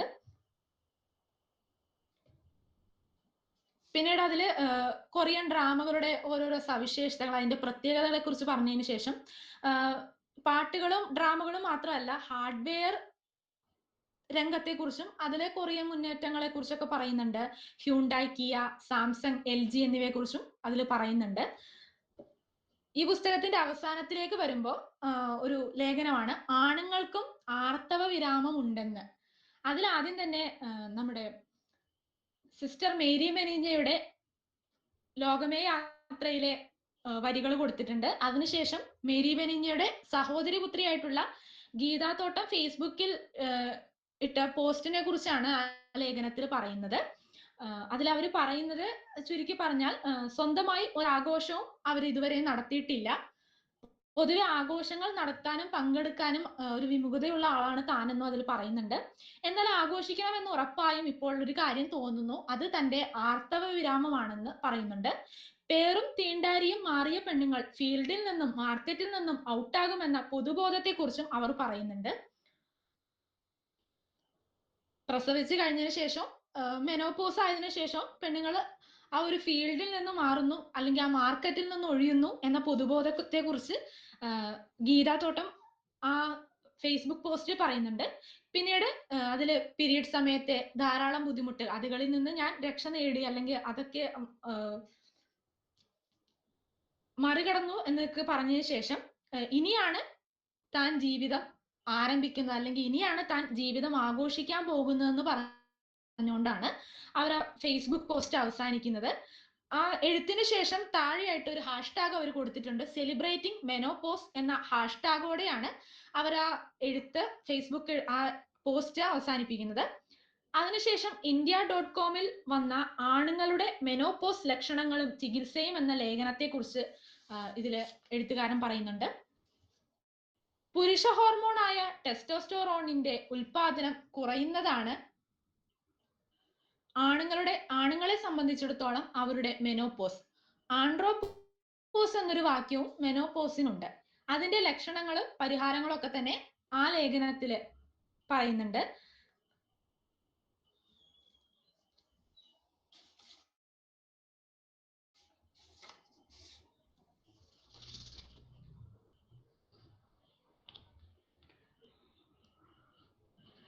ആ ലേഖനത്തിലുള്ള മറ്റൊരു സബ് ഹെഡിങ് ആണ് പല ജാതി പല മതം ഒരു ചാർജർ മൊബൈലിന്.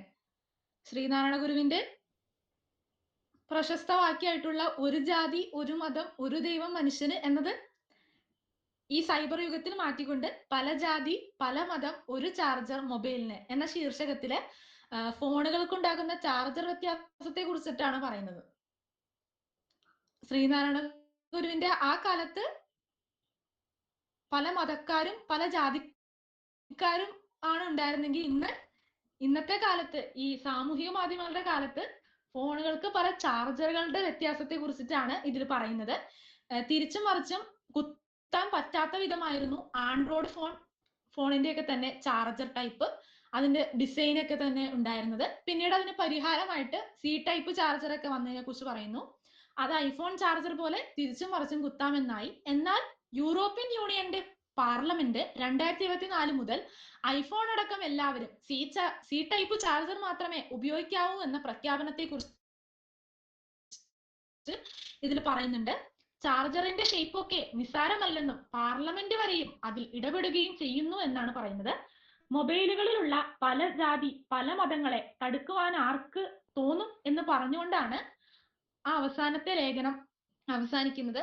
അതിനു മുന്നുള്ള ലേഖനങ്ങളിൽ ഒന്നിന്റെ പേര് നിങ്ങൾ ഡിലീറ്റുന്ന സെൽഫികളിലാണ് യഥാർത്ഥ നിങ്ങൾ എന്നുള്ള ഒരു ലേഖനം എഴുതിയിട്ടുണ്ട്. ശരിക്കും പറഞ്ഞാൽ നമ്മൾ എത്രയോ സെൽഫികൾ നമ്മൾ എടുക്കുന്നു, കുറെ ഡിലീറ്റ് ചെയ്യുന്നു. പക്ഷെ ആ ഡിലീറ്റ് ചെയ്ത സെൽഫികളിലാണ് ശരിക്കും നമ്മൾ ഉള്ളത് എന്നുള്ളതാണ് ആ ലേഖനത്തിൽ പറയുന്നത്. പിന്നെ മറ്റൊരു ലേഖനം മേനക ഒരു സ്ക്രീൻ പെൻഡാ മേനക 10,000 സ്ക്രീൻ എന്നുള്ളതാണ്. എറണാകുളത്തെ മേനക തിയേറ്റർ, പണ്ടുണ്ടായിരുന്ന മേനക തിയേറ്ററിനെ കുറിച്ചിട്ടാണ് അവിടെ പറയുന്നത്. ആ മേനക തിയേറ്റർ ഇരിക്കേണ്ട സ്ഥാനത്ത് ഇപ്പോ പെൻഡാ മേനക എന്ന ഒരു മൊബൈൽ ഫോണിന്റെ ഒരു വിശാലമായ ഒരു ലോകമാണ് അവിടെ ഉള്ളത്. അപ്പോ മേനക തിയേറ്റർ ഒരു സ്ക്രീൻ ആയിരുന്നെങ്കിൽ പെൻഡാ മേനക ഇപ്പോ 10,000 സ്ക്രീനായിട്ട് മേനകയ്ക്ക് അല്ലെങ്കിൽ ആ പെൻഡാ മേനകയ്ക്ക് ഒരു രൂപാന്തരത്വം വന്നതിനെ കുറിച്ചിട്ടാണ് ആ ലേഖനത്തിൽ പറയുന്നത്. അപ്പോ വെബിനകത്തുള്ള ധാരാളം ഉള്ളടക്കങ്ങൾ, വെബിനകത്തും ധാരാളം സോഷ്യൽ മീഡിയാസും ഉണ്ടല്ലോ, അതിലൊക്കെ വരുന്ന ധാരാളം ഉള്ളടക്കങ്ങളൊക്കെ തന്നെ മലയാളികൾക്ക് നമുക്കൊരു അവബോധം സൃഷ്ടിക്കുകയാണ് എഴുത്തുകാരൻ ചെയ്തിരിക്കുന്നത്. നമ്മൾ പലതും കാണാത്ത പലതും ഒക്കെ ഈ പുസ്തകത്തിൽ അല്ലെങ്കിൽ അദ്ദേഹത്തിന്റെ നിരീക്ഷണങ്ങളിൽ കാണാൻ സാധിക്കുന്നു. നമ്മൾ ഗൂഗിളിൽ കാണാത്ത പലതും ഈ പുസ്തകത്തിലുണ്ട്, അല്ലെങ്കിൽ ഈ വെബിനിവേശം എന്ന ഇതിലുണ്ട്. എല്ലാ ലേഖനത്തിലും ചിത്രങ്ങളൊക്കെ തന്നെ കൊടുത്തിട്ടുണ്ട്. സമസ്ത കാര്യങ്ങളും നമ്മുടെ വെബുകളിലുണ്ട്.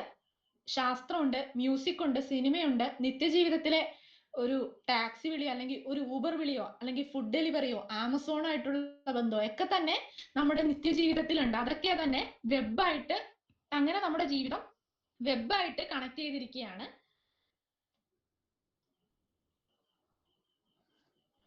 ഇന്നത്തെ നവമാധ്യമ കാലത്ത്, ഈ സോഷ്യൽ മീഡിയയുടെ കാലത്ത് ഭക്ഷണമില്ലാതെ ചിലപ്പോൾ നമ്മൾ ഒരു ദിവസമെങ്കിലും ജീവിച്ചേക്കാം. പക്ഷെ 1 GB ഡാറ്റ ഇല്ലാതെ അല്ലെങ്കിൽ ഒന്ന് ഫോൺ ഉപയോഗിക്കാതെ ഒരു ദിവസം പോലും തള്ളി നീക്കാൻ കഴിയുക എന്നുള്ളത് അസാധ്യമായിട്ട് തീർന്നിരിക്കുന്ന ഒരു കാലത്താണ് നമ്മൾ ഇന്ന് ജീവിക്കുന്നത്. അത്തരത്തിലാണ് ഈ കൃതിയുടെ ഒരു പ്രാധാന്യം അല്ലെങ്കിൽ പ്രസക്തി ഉണ്ടാവുന്നത്. നേരത്തെ പറഞ്ഞ പോലെ തന്നെ ഈ പുസ്തകത്തിന്റെ ഹെഡിങ്ങും അതുപോലെ തന്നെ പുസ്തകത്തിലെ ഓരോ ലേഖനങ്ങളും ഒക്കെ തന്നെ നമ്മളെ ആകർഷിക്കുന്ന തരത്തിൽ, അല്ലെങ്കിൽ നമുക്ക് ജസ്റ്റ് ഒന്ന് വായിച്ചാൽ തന്നെ, ഇപ്പൊ നോർമൽ ആളെ കണ്ടു ഞാൻ എന്ന് കേൾക്കുമ്പോൾ തന്നെ അത് വായിക്കാൻ തോന്നുന്ന തരത്തിൽ, അല്ലെങ്കിൽ നീ പോസ്റ്റ് മോനെ ദിനേശ, ആ പേഴ്സൺ നീ തന്നെ എന്നുള്ളതൊക്കെ കാണുമ്പോൾ തന്നെ നമ്മളെ ഒരു ചൂണ്ടയിൽ കൊരുക്കാൻ തരത്തിലുള്ള തലക്കെട്ടുകളാണ് രാംമോഹൻ സാർ ഈ പുസ്തകത്തിലെ ഓരോ ലേഖനങ്ങളിലും ഈ വെബിനിവേശ ലേഖനങ്ങളിൽ കൊടുത്തിരിക്കുന്നത്. ആ ലീഡ് സ്റ്റോറിക്ക് ശേഷമായിട്ട് ഈ ആഴ്ചത്തെ ട്വീറ്റ്, പ്രമുഖരായിട്ടുള്ള ആളുകളുടെ ട്വീറ്റ്, ഈ ആഴ്ചത്തെ ഫോട്ടോ എന്ന പേരിൽ ഏതെങ്കിലും മലയാളി എടുത്ത ഒരു മലയാളികളുടെ ഏതെങ്കിലും ഒരു സോഷ്യൽ മീഡിയ പോസ്റ്റിനെ കുറിച്ച് അല്ലെങ്കിൽ ജനറൽ ആയിട്ടും ടെക്നോളജി സംബന്ധമായിട്ടുള്ളതൊക്കെ ആയിട്ടുള്ള അങ്ങനെ നിരവധി കാര്യങ്ങൾ ഉൾക്കൊണ്ടാണ് ഒരു ലക്കം തന്നെ അല്ലെങ്കിൽ ഒരു ലേഖനം തന്നെ പൂർത്തീകരിച്ചിരിക്കുന്നതെന്ന് കാണാം. വളരെ രസകരമായിട്ടുള്ള നിരീക്ഷണങ്ങളാണ് ഓരോ പംക്തിയിലും അദ്ദേഹം ഇതിൽ ഉൾപ്പെടുത്തിയിരിക്കുന്നത്. സാഹിത്യവാരബലത്തിൽ നിന്നും, അതായത് മാതൃഭൂമി ആഴ്ചപ്പതിപ്പിലുള്ള വെബിനിവേശത്തിൽ നിന്നും ഈ പുസ്തകത്തിലോട്ട് വരുമ്പോൾ എനിക്ക് തോന്നുന്നു കൂടുതലായിട്ട് പുസ്തകത്തില് ഫോട്ടോസ് കൂടുതലായിട്ട് ഉപയോഗിച്ചിട്ടുണ്ടെന്ന് എനിക്ക് തോന്നുന്നു. പിന്നെ പറയേണ്ട ഒരു കാര്യമാണ്, ഈ ആഴ്ചത്തെ കുത്ത് എന്ന പേരില് ഓരോ ലക്കത്തിലും അവസാന ഭാഗത്ത് കൊടുത്തിട്ടുണ്ട്. അതിലൊന്ന് പുത്തൻ ഫ്രണ്ട് 2 പോസ്റ്റ് ലൈക്കും, അതായത് പുത്തനച്ചി പുരപ്പുറം തൂക്കും എന്നുള്ള ചൊല്ല് ഇന്നത്തെ കാലത്ത് പുത്തൻ ഫ്രണ്ട് 2 പോസ്റ്റ് ലൈക്കും, അങ്ങനെ പല പല കാര്യങ്ങൾ ഇതിൽ കൊടുത്തിട്ടുണ്ട്. ഈ പുസ്തകത്തിലെ അവസാനത്തെ ലേഖനമായിട്ടുള്ള 5G വയറിന്റെ പ്രശ്നം സോൾവ് ആയി, പക്ഷേ സ്വകാര്യത 3G എന്ന ലേഖനത്തിന്റെ അവസാനത്തെ ഈ ആഴ്ചത്തെ കുത്തായിട്ട് കൊടുത്തിരിക്കുന്നത് പയറഞ്ഞാഴി ബ്രാക്കറ്റില് അരിയില്ലാഞ്ഞിട്ടാണ് സാർ എന്നാണ്. അപ്പോ ഓരോ ലേഖനവും വായിക്കുമ്പോൾ ഒരു നോട്ട് ദ പോയിന്റ് എന്നുള്ള തരത്തില് ഈ ആഴ്ചത്തെ കുത്ത് എന്നുള്ള തരത്തിൽ, അല്ലെങ്കിൽ ഈ ആഴ്ചത്തെ സെൽഫി, ഈ ആഴ്ചത്തെ ആശയം, ഈ ആഴ്ചത്തെ ട്വീറ്റ് എന്നിങ്ങനെ തരത്തിലൊക്കെ കൊടുത്തിട്ടുണ്ട് ഈ പുസ്തകത്തില്.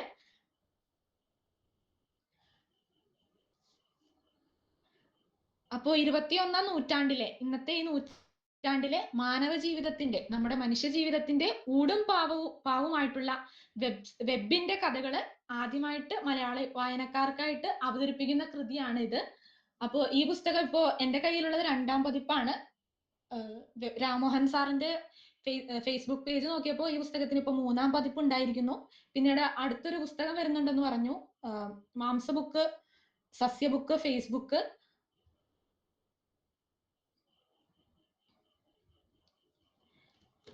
പിന്നെ ഇപ്പോ വെബിനിവേശത്തിന്റെ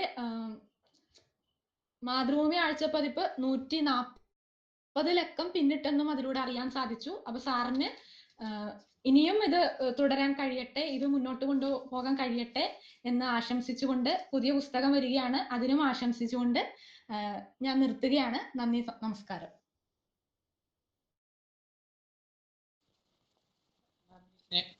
നന്ദി ഹെന്ന.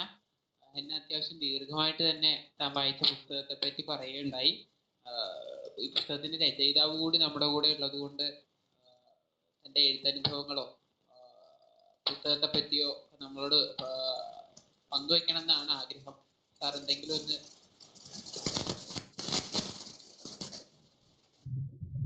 അതെങ്ങനെ അവസാനം പറഞ്ഞാൽ മതിയോ? എങ്ങനെയാണ്?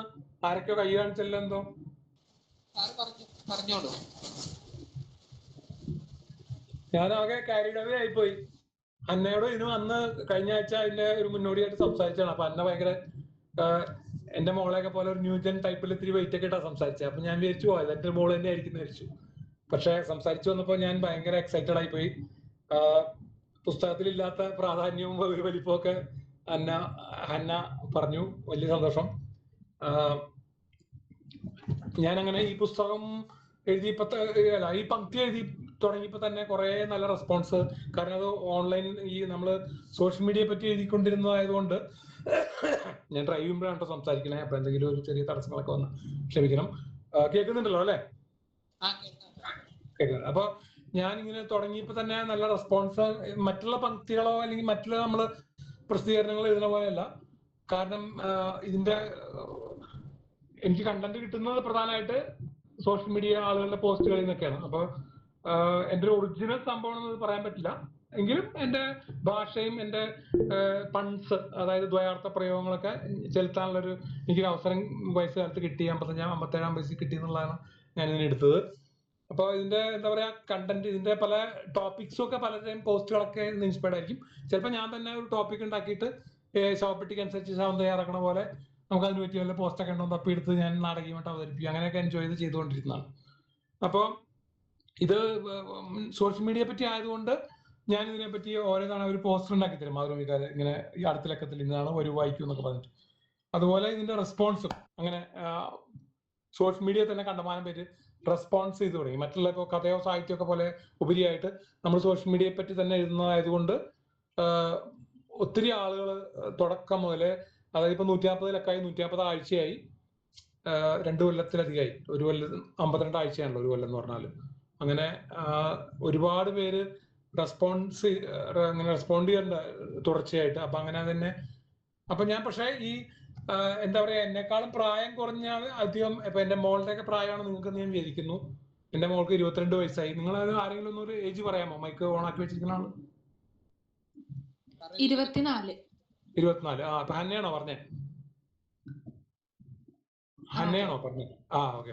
എന്റെ മോൾക്ക് 22 വയസ്സ്. അപ്പൊ ഞാൻ ഇവരും നിങ്ങളുടെ ഈ ജനറേഷൻ അങ്ങനെ മലയാളം വായിക്കൽ കുറവാണെന്നൊരു സംഭവം ഉണ്ടല്ലോ. അപ്പൊ അത് ഞാൻ ഇതിന്റെ കൂടെ വേറെ സംഭവം വെച്ചാൽ, ഞാനിപ്പോ ഈ കോളം എഴുതാൻ സക്സസ് ആയി എന്ന് കഴിഞ്ഞപ്പോ മനോരമയും എന്നെ കോളം എഴുതാൻ വിളിച്ചു. അത് മലയാളത്തില് ഒരു പക്ഷേ അത് ഭയങ്കര സന്തോഷകരമായ ഒരു സംഭവമാണ്. മനോരമയിലും മാതൃഭൂമിയിലും ഒരുമിച്ച് കോളം എഴുതാനുള്ളത്. മനോരമയിൽ ഇന്ന് കോളം വന്നിട്ടുണ്ട്. എല്ലാ ആൾട്ടർനേറ്റ് വ്യാഴാഴ്ചയാണ് മനോരമ പത്രത്തിൽ വരുന്നത്. അതിന്റെ പേര് ടാറ്റു ടൈംസ് എന്നാണ്. അതിൽ ന്യൂ ജനറേഷന്റെ കാര്യങ്ങൾ എഴുതാനാണ് ഈ കളവനായ ഞാൻ, ഈ അമ്മാവൻ സിൻഡ്രോംകാരനായ ഞാൻ ശ്രമിക്കുന്നത്. കാരണം അടുത്ത ആഴ്ച എനിക്ക് 58 വയസ്സാവും. അപ്പോ ഇന്ന് എഴുതിയേക്കണത് ഈ 5-6 സിനിമകളെ പറ്റിയിട്ടാണ്. ഇപ്പൊ ഇത് കണക്റ്റഡ് ആയതുകൊണ്ട് പറയാണ്, ബുക്കിന്റെ അനുഭവം ഇതും കൂടി ചേർന്ന സംഭവമായതുകൊണ്ട് ഈ കുറെ സിനിമകൾ, അതായത് ജയ ജയ ഹേ, ഉള്ളൊഴുക്ക്, പിന്നെ B32 മുതൽ 34 വരെ, പിന്നെ ആട്ടം, അങ്ങനെ ഒരുപാട് സിനിമകൾ പഠിപ്പിച്ചു വന്നു. അതിലെല്ലാത്തിലും സ്ത്രീ കഥാപാത്രങ്ങളാണ് മുഖ്യ കഥാപാത്രങ്ങൾ, അല്ലെങ്കിൽ സ്ത്രീകളാണ് കഥ കൊണ്ടുപോകുന്നത്. ഇപ്പൊ ഏറ്റവും ഒടുവിൽ ഞാൻ കണ്ട സൂക്ഷ്മദർശിനി വരെ എല്ലാം വലിയൊരു ചേഞ്ച് ആണ് അത് മലയാളത്തിലെ കമേഴ്ഷ്യൽ സിനിമകൾ. ആളുകൾ തിയേറ്ററിൽ ഇടിച്ചു കയറുന്ന സിനിമകൾ മുഴുവനും പെൺകുട്ടികളുടെ ഒരു വലിയ മുന്നേറ്റമാണ് കാണിക്കുന്നത്. അപ്പൊ അത് ഈ സിനിമയിൽ നിന്ന് ഇൻസ്പയർ ചെയ്തിട്ട് സ്ത്രീകൾ മുന്നേറുകയല്ല, സമൂഹത്തിലെ സ്ത്രീ മുന്നേറ്റം സിനിമയിൽ പ്രതിഫലിക്കുന്നതായിട്ടൊക്കെയാണ് ഞാൻ ഇന്ന്. അപ്പൊ ഇന്ന് നിങ്ങൾ ആരെങ്കിലും, പ്രത്യേകിച്ച് പെൺകുട്ടികൾ, ഇവിടെ ഇത് കേൾക്കുന്ന പെൺകുട്ടികൾ മലയാളം വായിക്കുന്നവരുണ്ടെങ്കിൽ ഇന്നത്തെ എന്റെ മനോരമ പത്രത്തിലെ കോളം കൂടി ഒന്ന് വായിച്ചാൽ എനിക്ക് സന്തോഷമാണ്. കാരണം ഞാൻ പറയാൻ കാര്യം, ഞാൻ ഈ പുസ്തകം അല്ലെങ്കിൽ ഇറങ്ങിയതിന് ശേഷവും കോളം എഴുതിയതിനു ശേഷം അധികം പേരും എന്നോട് വർത്തമാനം പറയാൻ വരാറുള്ളത്, നിങ്ങളുടെ ജനറേഷനിൽ വളരെ കുറവ്. ആദ്യമായിട്ട് തേവര സെക്രട്ടേറിയറ്റ് കോളേജിൽ പോയിരുന്നു, അങ്ങനെ തലശ്ശേരി ബ്രണ്ണൻ കോളേജ്, അങ്ങനെ കുറെ കോളേജുകളിലൊക്കെ പോയിരുന്നു ഇതിനോട് ബന്ധപ്പെട്ട പരിപാടികൾ. അപ്പൊ അതൊക്കെ മലയാളം MAക്കും മലയാളം BAക്കും ഒക്കെ പഠിക്കുന്ന കുട്ടികളാണ് മലയാളം വായിക്കുന്നത്. ബാക്കി കുട്ടികളൊന്നും മലയാളം വായിക്കുന്നില്ല. അപ്പൊ അതിനൊക്കെ പറ്റി ഞാൻ വിശദമായിട്ട് എഴുതിയിരുന്നു വെബിനിവേഴ്സിൽ. എത്ര മിനിറ്റ് കൂടി എനിക്ക് സംസാരിക്കാം? 5-10 ഒന്ന് പറയാമോ? ഞാൻ കാരണം ഒരു വായില്ലാത്ത വാക്കത്തിയാണ്. ഇന്ന് തുടങ്ങിക്കഴിഞ്ഞാൽ ഹന്നയുടെ പോലെ നിർത്തില്ല. അപ്പൊ എന്നാലും ഒരു സമയം പറയൂ, അതനുസരിച്ച് ഞാൻ നിർത്തിയേക്കാം. ഇപ്പൊ 7:58, 8 മണിയായി നോക്കൂ. 8:10 നിർത്തിയാൽ മതിയോ? കുഴപ്പമുണ്ടോ? ഓക്കെ. കാരണം ഞാനേ പറഞ്ഞു കഴിഞ്ഞാൽ നിർത്താൻ പറ്റില്ല.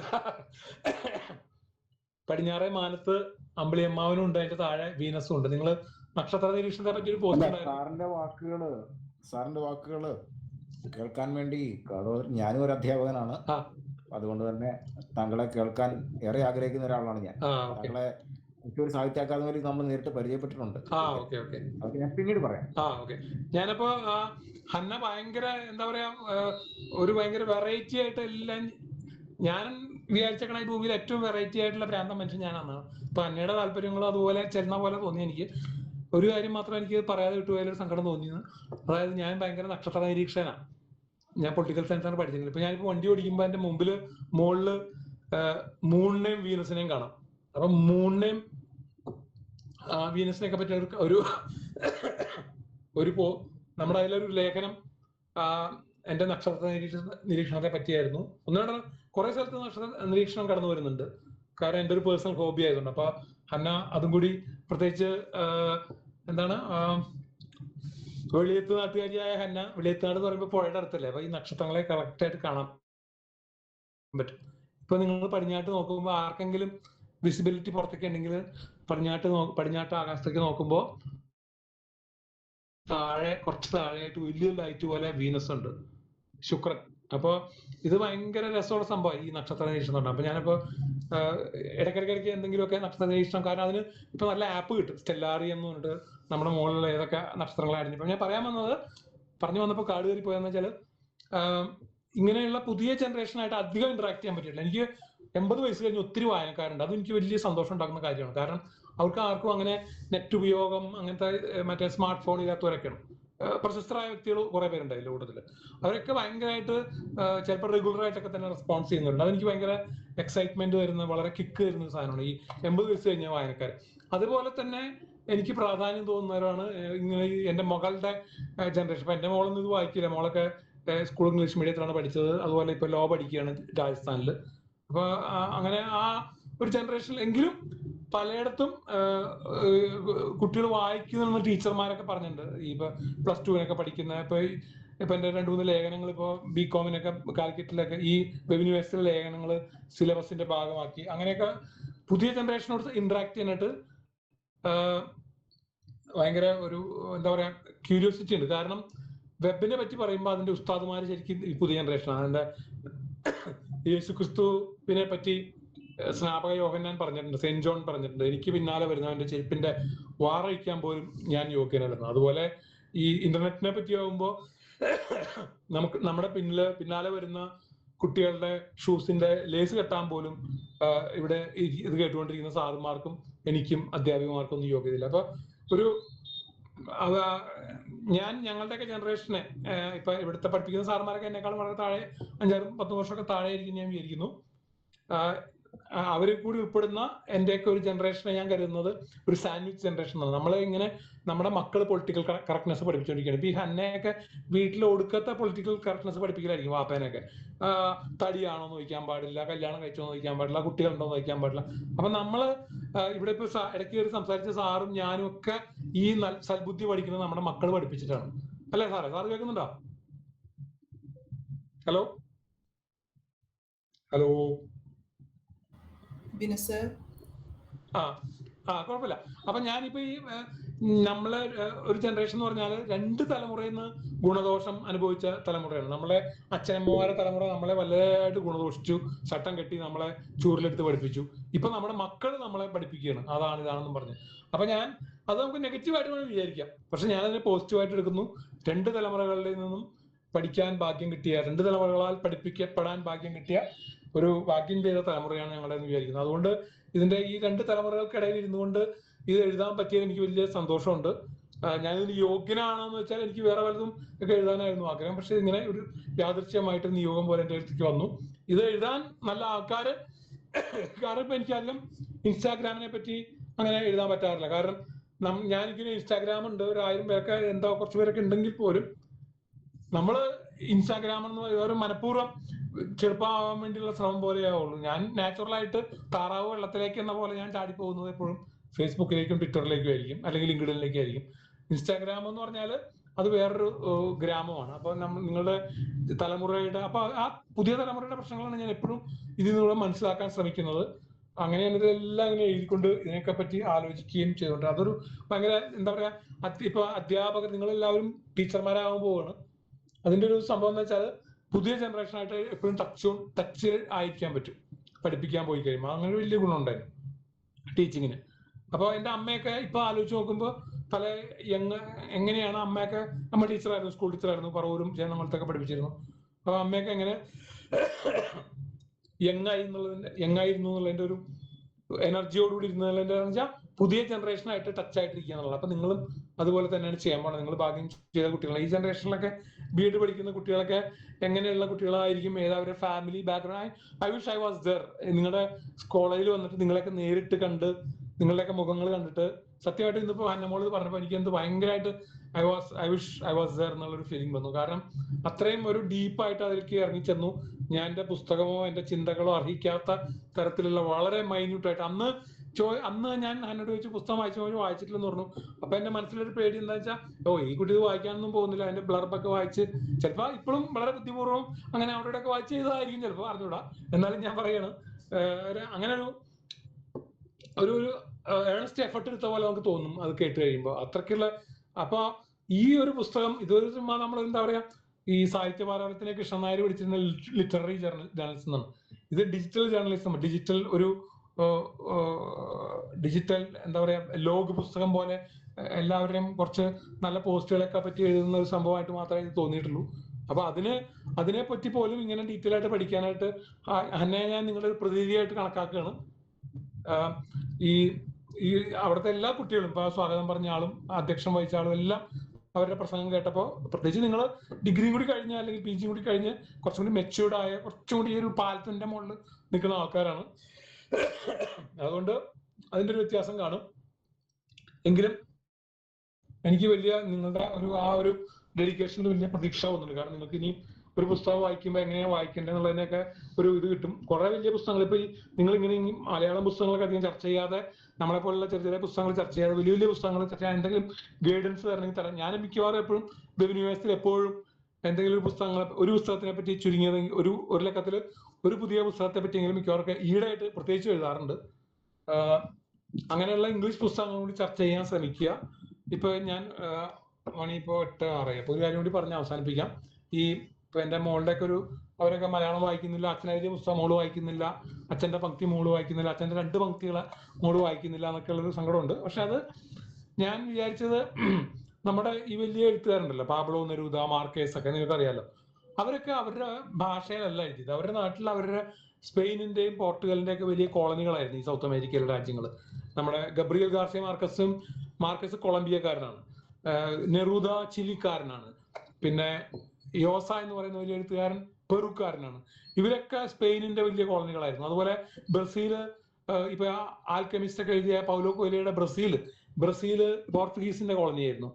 അപ്പൊ അവരുടെയൊക്കെ നേറ്റീവ് ഭാഷ ഇല്ലാണ്ടായിപ്പോയി, മൊത്തം ഭാഷ ഇല്ലാണ്ടായിപ്പോയി. ഇവരൊക്കെ എഴുതുന്നത്, മാർക്കേസും നെറൂദ എഴുതുന്നത് സ്പാനിഷിലാണ്. അവരുടെ സ്വന്തം ഭാഷ ഇല്ല, അവരുടെ സ്വന്തം ഭാഷ ഇതാണ്, അവരുടെ കൊളോണിയൽ യജമാനന്റെ ഭാഷയാണ്. അതുപോലെ പൗലോ കൊയ്ലോ എഴുതുന്നത് പോർച്ചുഗീസ് ഭാഷയിലാണ്. അപ്പൊ എന്റെ മോള് ഇംഗ്ലീഷിൽ എഴുതുന്നതോർത്ത് അധികം പേടിക്കേണ്ട ആവശ്യമില്ല. കാരണം അവർക്ക് ചിലപ്പോൾ വലിയ ലോകോത്തരമായ സാഹിത്യം സൃഷ്ടിക്കാൻ പറ്റുമായിരിക്കും. എന്നാലും എനിക്ക് പക്ഷെ നമ്മളിപ്പോ ഇന്ത്യയുടെ കാര്യങ്ങൾ നോക്കുമ്പോൾ ഇത്ര വലിയ കൊളോണൈസിങ് പവേഴ്സ് ഒക്കെ ഇവിടെ വന്നിട്ടും ഇന്ത്യ ഒരു വാസ്റ്റ് രാജ്യമായിരുന്നതുകൊണ്ടും ഇവിടെ വൈവിധ്യം ഉള്ളത് കൊണ്ടും നമ്മുടെ ഭാഷകളൊക്കെ ശരിക്ക് സംരക്ഷിക്കപ്പെട്ടു. അപ്പൊ എനിക്ക് അതിൽ ഇപ്പൊ ഞാൻ ഓരോ കാര്യങ്ങൾ പറയുമ്പോൾ അന്ന അതിനൊക്കെ കയറി റെഫറൻസ്, ഞാൻ ഉദ്ദേശിക്കുന്ന കാര്യങ്ങളിൽ തന്നെ CJ തോമസിലും അല്ലെങ്കിൽ മേരി ജോൺ തോട്ടം, ആ തോട്ടം പോസ്റ്റ് എഴുതിയതിന്റെ അമ്മാവനാണ് സിസ്റ്റർ മേരി പനിഞ്ഞ. അങ്ങനെയുള്ള റെഫറൻസ് ഒക്കെ മനസ്സിലാവുന്നു എന്ന് പറയുമ്പോൾ തന്നെ നമുക്ക് നമ്മുടെ ഭാഷയുടെ ഒരു ത്രെഡ് ഇപ്പോഴും മൂത്തോത്തും എല്ലാം നീണ്ടു കിടക്കുന്നുണ്ട്, വെളിയത്ത് നാളിൽ മൂത്തോത്തും ഒക്കെ കിടക്കുന്നുണ്ട് എന്നുള്ള സന്തോഷം കൂടി ഉണ്ട്.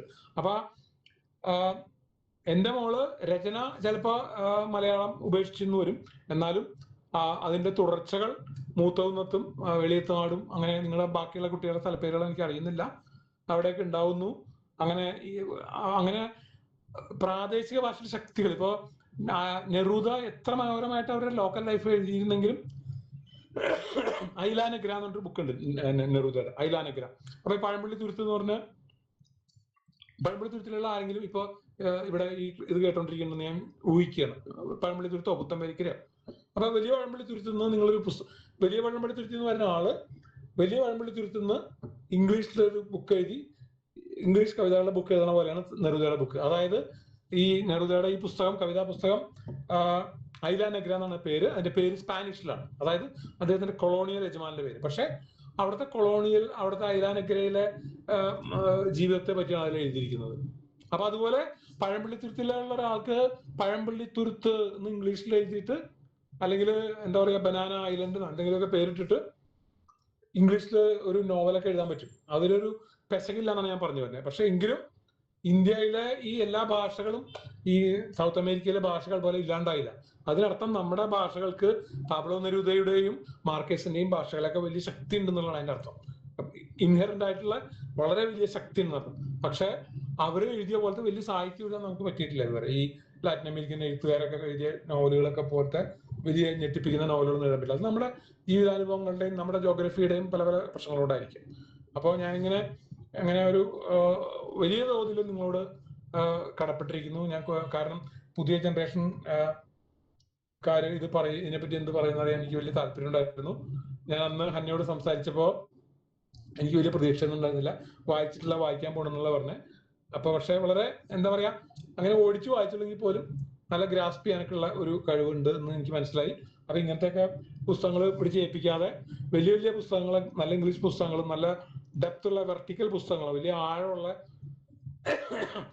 പുസ്തകങ്ങളൊക്കെ ചർച്ചയ്ക്ക് എടുക്കുക, നമ്മുടെയൊക്കെ ഇങ്ങനത്തെ പുസ്തകങ്ങൾ മാത്രം അയക്കാതെ എന്നൊരു അഭിപ്രായം കൂടി ഞാൻ പറയുന്നു. 8:10 ഇനിയും ഒരു നാളെ രാവിലെ 8:10 വരെ സംസാരിക്കാനുള്ള എക്സൈറ്റ്മെന്റ് ഉണ്ട്. തൽക്കാലം നിർത്തുന്നു. എന്തെങ്കിലും നമുക്ക് ഇന്ററാക്ട് ചെയ്യാം. Thanks a lot. Thank you very much. ഒരുപാട് നന്ദിയുണ്ട് സാർ.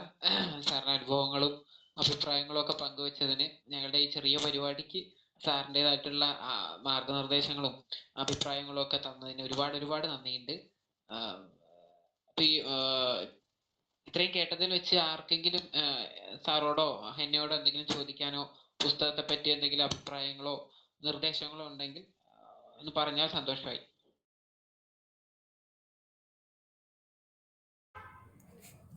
ഇപ്പൊ പറഞ്ഞാലുള്ള പേരെന്താ?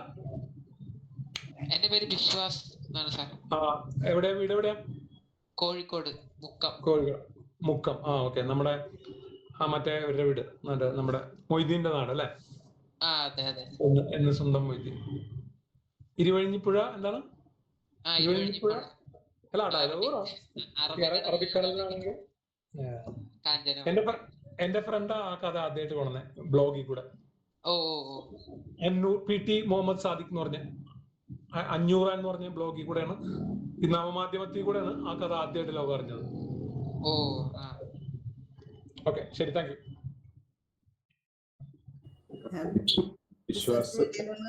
കറിക്കോട്ടെ സർ, ഒരു 2 വാക്ക് കൂടി സാറിനെ കുറിച്ചൊന്ന് പറഞ്ഞോട്ടെ.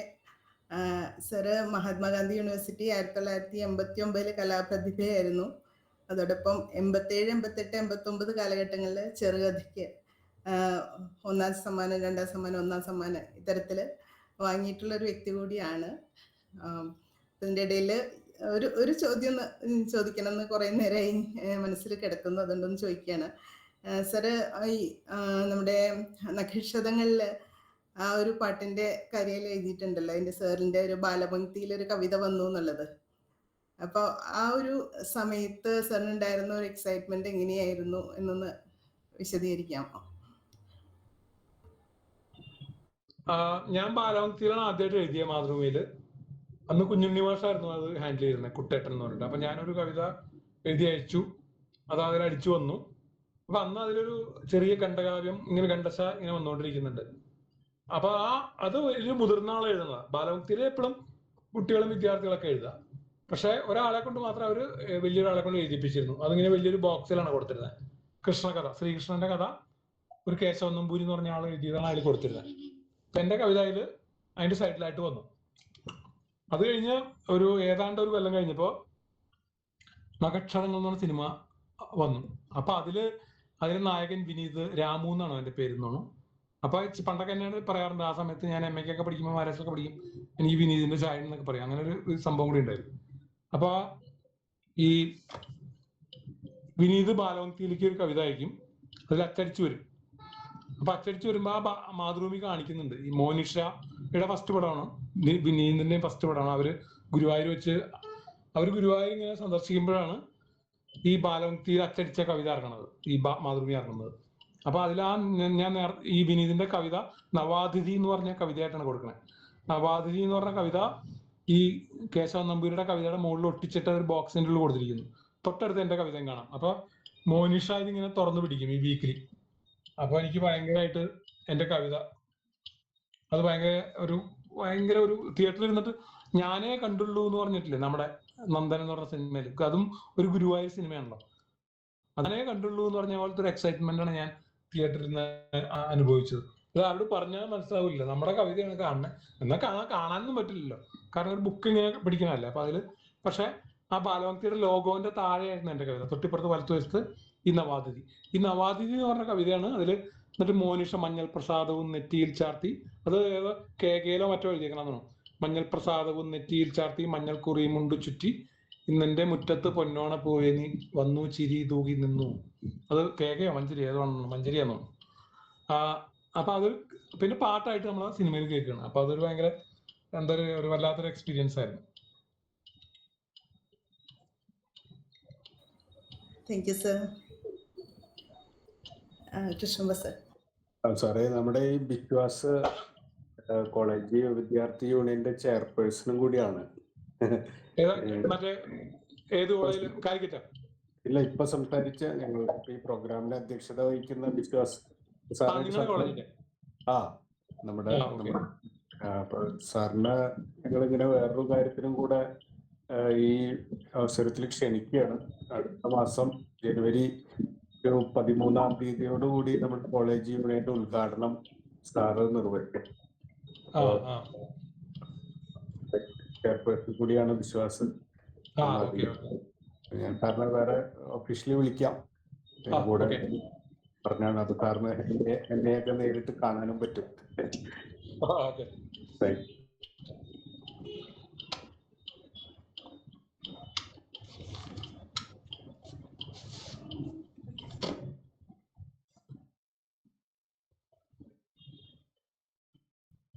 ഹലോ,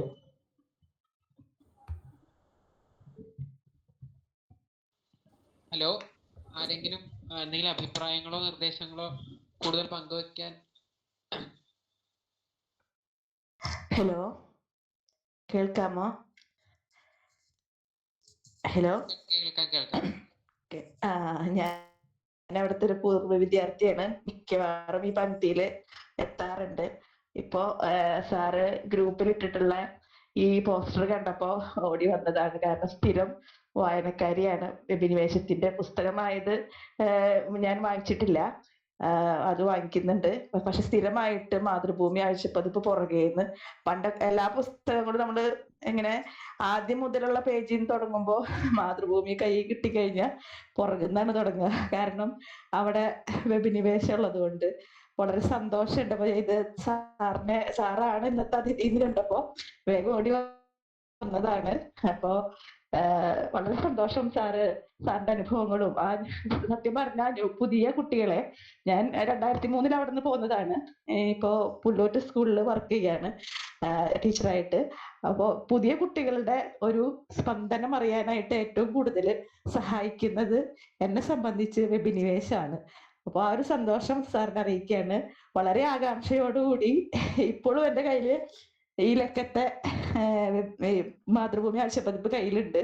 അപ്പൊ ഞാനത് തുറന്നിങ്ങനെ വായിച്ചു കഴിഞ്ഞതാണ്. അപ്പൊ ഞാൻ വീണ്ടും എടുത്തിട്ട് നോക്കുകയാണത്. കാരണം വളരെ സന്തോഷത്തോട് കൂടിയിട്ട് നമ്മള് മാതൃഭൂമി ആഴ്ചപ്പതിപ്പിനെ കാത്തിരിക്കുന്ന ഒരു സംഗതി ഉണ്ടെങ്കിൽ അത് അഭിനിവേശം ആണ്. സത്യം പറഞ്ഞാൽ ഇപ്പോ വളരെ സന്തോഷം സാറിന്റെ കേൾക്കാൻ സാധിച്ചതില്. അത് പ്രത്യേകിച്ചൊന്നും ചോദിക്കാനില്ല, എല്ലാം സാറ് പറഞ്ഞതിൽ നിന്ന് കുറെ കാര്യങ്ങൾ വ്യക്തമാവുകയാണ്. ആ ഒരു പാഷൻ എനിക്ക് മനസ്സിലാവുകയാണ്. അപ്പോ വളരെ സന്തോഷം അറിയിക്കുന്നു. വലിയ സന്തോഷം. കുറെ പേര് പറയാറുണ്ട് ഇങ്ങനെ ആദ്യമായിട്ട് അതാണ് വായിക്കാറുള്ളത്. ഈ വയസ്സുകാലത്ത് വലിയൊരു സന്തോഷം. സിജി ഞങ്ങളുടെ ഒരു പൂർവ്വ വിദ്യാർത്ഥിനിയാണ്. സിജി നല്ലൊരു നിരൂപകയാണ്. എന്താ പേര് പറഞ്ഞേ? സിജി. സിജി.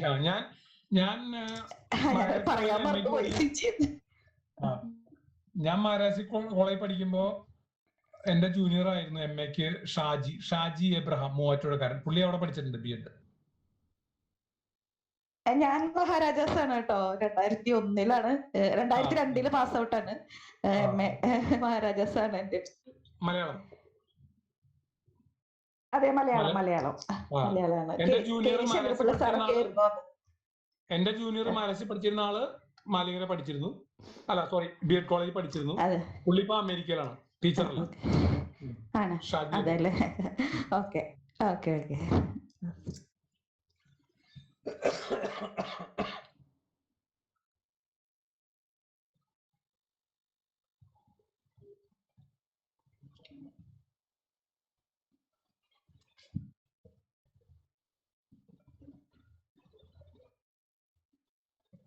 ഹെന്നാന്നല്ലേ പേര്? ഞാൻ ഹന്നാന്ന് പറഞ്ഞുകൊണ്ടിരുന്നത്.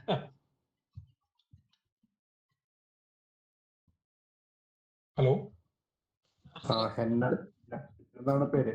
ഹെന്ന MA കഴിഞ്ഞത് UC കോളേജിൽ നിന്നാണ്. മലയാളമാണോ? മലയാളം. ഞാൻ കഴിഞ്ഞ ദിവസം കാവ്യയുടെ കാര്യം സംസാരിച്ചിരുന്നു. കാവ്യ അയ്യപ്പൻ, അവിടുത്തെ ഒരു കഥാകൃത്ത്. അവരുടെ സുഹൃത്തുക്കളാണ് ഇവരൊക്കെ. അധികം പെൺകുട്ടികളാണ് അവിടെ. സഞ്ജില, സുമ, മോസസ്, ബീന, അനിത എല്ലാം ആൺകുട്ടികൾ കുറവാണോ? ആൺകുട്ടികൾ കുറവാണ് പൊതുവെ.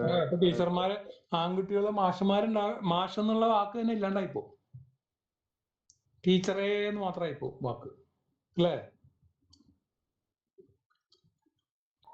ആൺകുട്ടികൾക്ക് പൊതുവെ ഇത് ഇഷ്ടപ്പെടുന്നില്ല എന്ന് തോന്നുന്നു ഈ പ്രൊഫഷൻ. ഇനി പെൺകുട്ടികൾക്ക് ഇഷ്ടപ്പെടാണ്ട് വരും. അവസാനം ബംഗാളികൾ പഠിപ്പിക്കാനും ബംഗാളികൾ തന്നെ വേണ്ടി വരും എന്നാണ് സംശയം.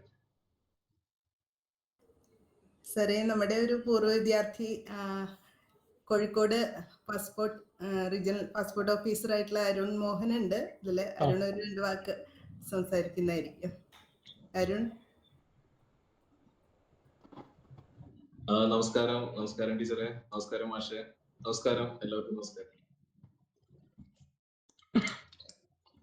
ഞാൻ പറയുന്നത് കേൾക്കുന്നുണ്ടെന്ന് വിചാരിക്കുന്നു. കേൾക്കാം അരുൺ. അപ്പൊ ഒരുപാട് സന്തോഷം. ഒരുപാട് നാളുകൾക്ക് ശേഷമാണ് നമ്മുടെ ഒരു പുസ്തക നിരൂപണത്തിൽ എനിക്ക് പങ്കെടുക്കാൻ പറ്റിയത്. അപ്പൊ എനിക്ക് തോന്നുന്നത് ഹന്ന വളരെ നന്നായിട്ട് അത് ചെയ്തിട്ടുണ്ട്, പറഞ്ഞിട്ടുണ്ട്. പ്രത്യേക അഭിനന്ദനങ്ങള്. ഈ പുസ്തകത്തിന്റെ പേര് പറയുന്നത് പോലെ തന്നെ അതില് നമുക്കറിയാം, ഇപ്പൊ കഴിഞ്ഞൊരു 10 വർഷത്തിനുള്ളിൽ നമുക്ക് എന്തുമാത്രം അതിദ്രുതമായിട്ടുള്ള മാറ്റങ്ങളാണ് ജീവിതത്തിൽ ഉണ്ടായിട്ടുള്ളത്, മനുഷ്യ ജീവിതത്തിൽ. ഡിജിറ്റൽ മീഡിയ അല്ലെങ്കിൽ സമൂഹ മാധ്യമം നമ്മളുടെ ഒരു പ്രധാന മനുഷ്യ ജീവിതത്തിന്റെ എല്ലാ മേഖലകളിലും കടന്നു കയറിയിട്ടുണ്ട്. അപ്പൊ എനിക്ക് തോന്നുന്നത് ഹന്ന പറഞ്ഞത് വെച്ചിട്ട് എനിക്ക് പുസ്തകം വായിക്കാൻ പറ്റിയിട്ടില്ല ഇതുവരെ. എന്തായാലും വായിക്കും. ഇത് കേട്ട് കഴിഞ്ഞിട്ട് എന്തായാലും വായിക്കാൻ എനിക്ക് തോന്നുന്നുണ്ട്. അപ്പൊ എല്ലാ മേഖലകളെയും സ്വാധീനിച്ചിട്ടുണ്ട്. ആ സ്വാധീനിച്ച മേഖലകളെയൊക്കെ സാറ് വളരെ കൃത്യമായിട്ട് സരസമായിട്ട്, അത് ശരിക്കും ചിന്തോദീപകമാണ് കാര്യങ്ങൾ, വളരെ സരസമായിട്ട് പ്രതിപാദിച്ചിട്ടുണ്ടെന്നാണ് മനസ്സിലാക്കുന്നത് പുസ്തകത്തിൽ. വളരെയധികം സന്തോഷം. എന്തായാലും അടുത്തൊരു അവസരത്തിൽ പെട്ടെന്ന് തന്നെ ഈ പുസ്തകം വാങ്ങിയിട്ട് ഞാൻ വായിക്കുന്നതായിരിക്കും. പങ്കെടുക്കാൻ പറ്റിയത് സന്തോഷം. നന്ദി.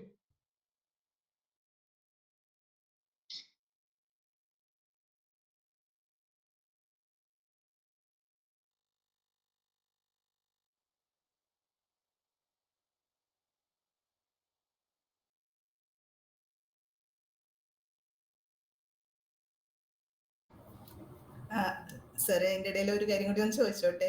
നേരത്തെ ഒരു ഗ്രൂപ്പുകളുടെ കാര്യമൊക്കെ പറഞ്ഞിരുന്നല്ലോ, നമ്മളിങ്ങനെ കുടുംബ ഗ്രൂപ്പുകള് കാര്യങ്ങളൊക്കെ ഉണ്ടായിരുന്നല്ലോ. അപ്പൊ അതില് ഇതേപോലെ സമാനമായ ഒരു അനുഭവം ഉണ്ടായിരുന്നു. ഒരു ഗ്രൂപ്പിൽ അറിയാതെ ആഡ് ചെയ്യപ്പെട്ടു. അപ്പൊ അത് ഏത് ഗ്രൂപ്പാന്നുള്ളത് മനസ്സിലാവുന്നുണ്ടായിരുന്നില്ല. പിന്നെ ഞാൻ താഴോട്ട് സ്ക്രോൾ ചെയ്തപ്പോ സാറിന്റെ പേര് അതിൽ കണ്ടു. അപ്പോഴാണ് ഇത് ഏതാന്നുള്ളതൊന്ന് നോക്കിയത്. അപ്പൊ നമ്മുടെ ഷിഹാബുദ്ദീൻ സാറിന്റെ മോന്റെ കല്യാണത്തിന്റെ ഒരു ഗ്രൂപ്പ്. ഓക്കെ, അപ്പൊ അതൊരു രസകരമായിട്ട് തോന്നി. അത് വായിച്ച ഉടനെ ഇതുമായിട്ട് കണക്ട് ചെയ്ത് ഒരു സംഗതി കിട്ടിയത്. Okay sir. പിന്നെ മഹാരാജാസിലെ 91-96 കാലഘട്ടങ്ങളിലായിരുന്നു ഞാൻ അവിടെ ഉണ്ടായിരുന്നത്. Okay sir. അപ്പോ ഇപ്പൊ ഇനി അടുത്ത ആഴ്ചയാണല്ലോ പുതിയ പുസ്തകത്തിന്റെ റിലീസ് വരുന്നത്, 36 മുതൽ 70 വരെ. സിബുക്ക്, മാംസബുക്ക്, ഫേസ്ബുക്ക്. നല്ലൊരു ടൈറ്റിലായിട്ട് തോന്നി. അത് ഒരു എപ്പിസോഡിന്റെ ടൈറ്റിൽ തന്നെ എടുത്ത് ഇട്ടതാണോ? കാരണം വീണ്ടും വെബിനിവേഷൻ തന്നെ ബുക്കിന് പേര് കൊടുക്കാൻ പറ്റില്ല, അതുകൊണ്ട്. Okay sir, thank U.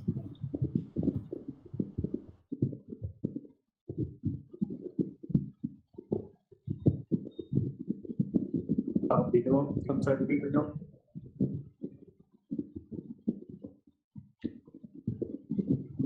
ഞാൻ 2 വാക്ക് സംസാരിച്ചോട്ടെ.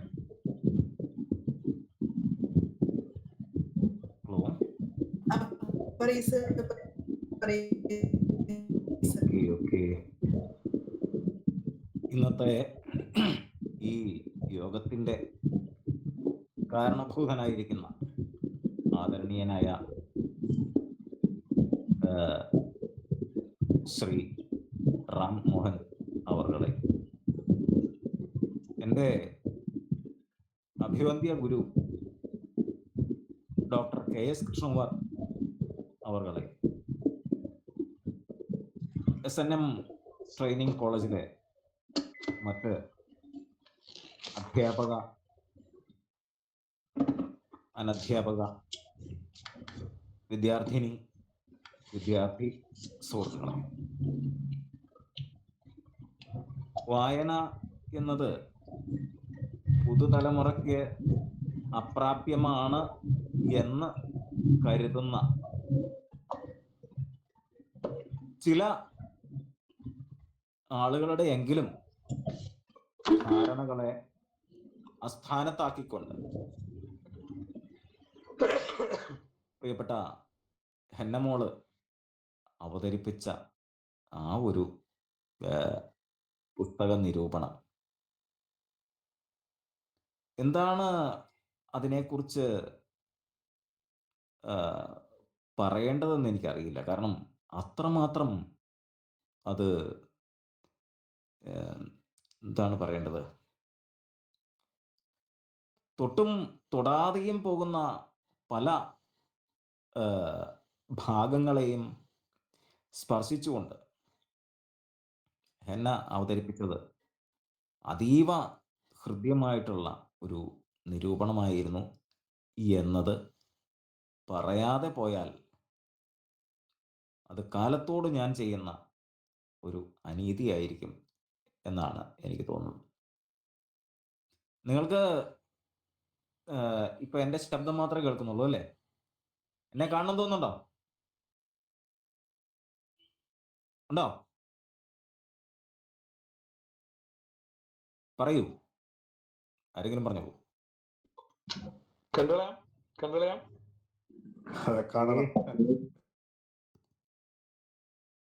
കാണുന്നുണ്ടോ?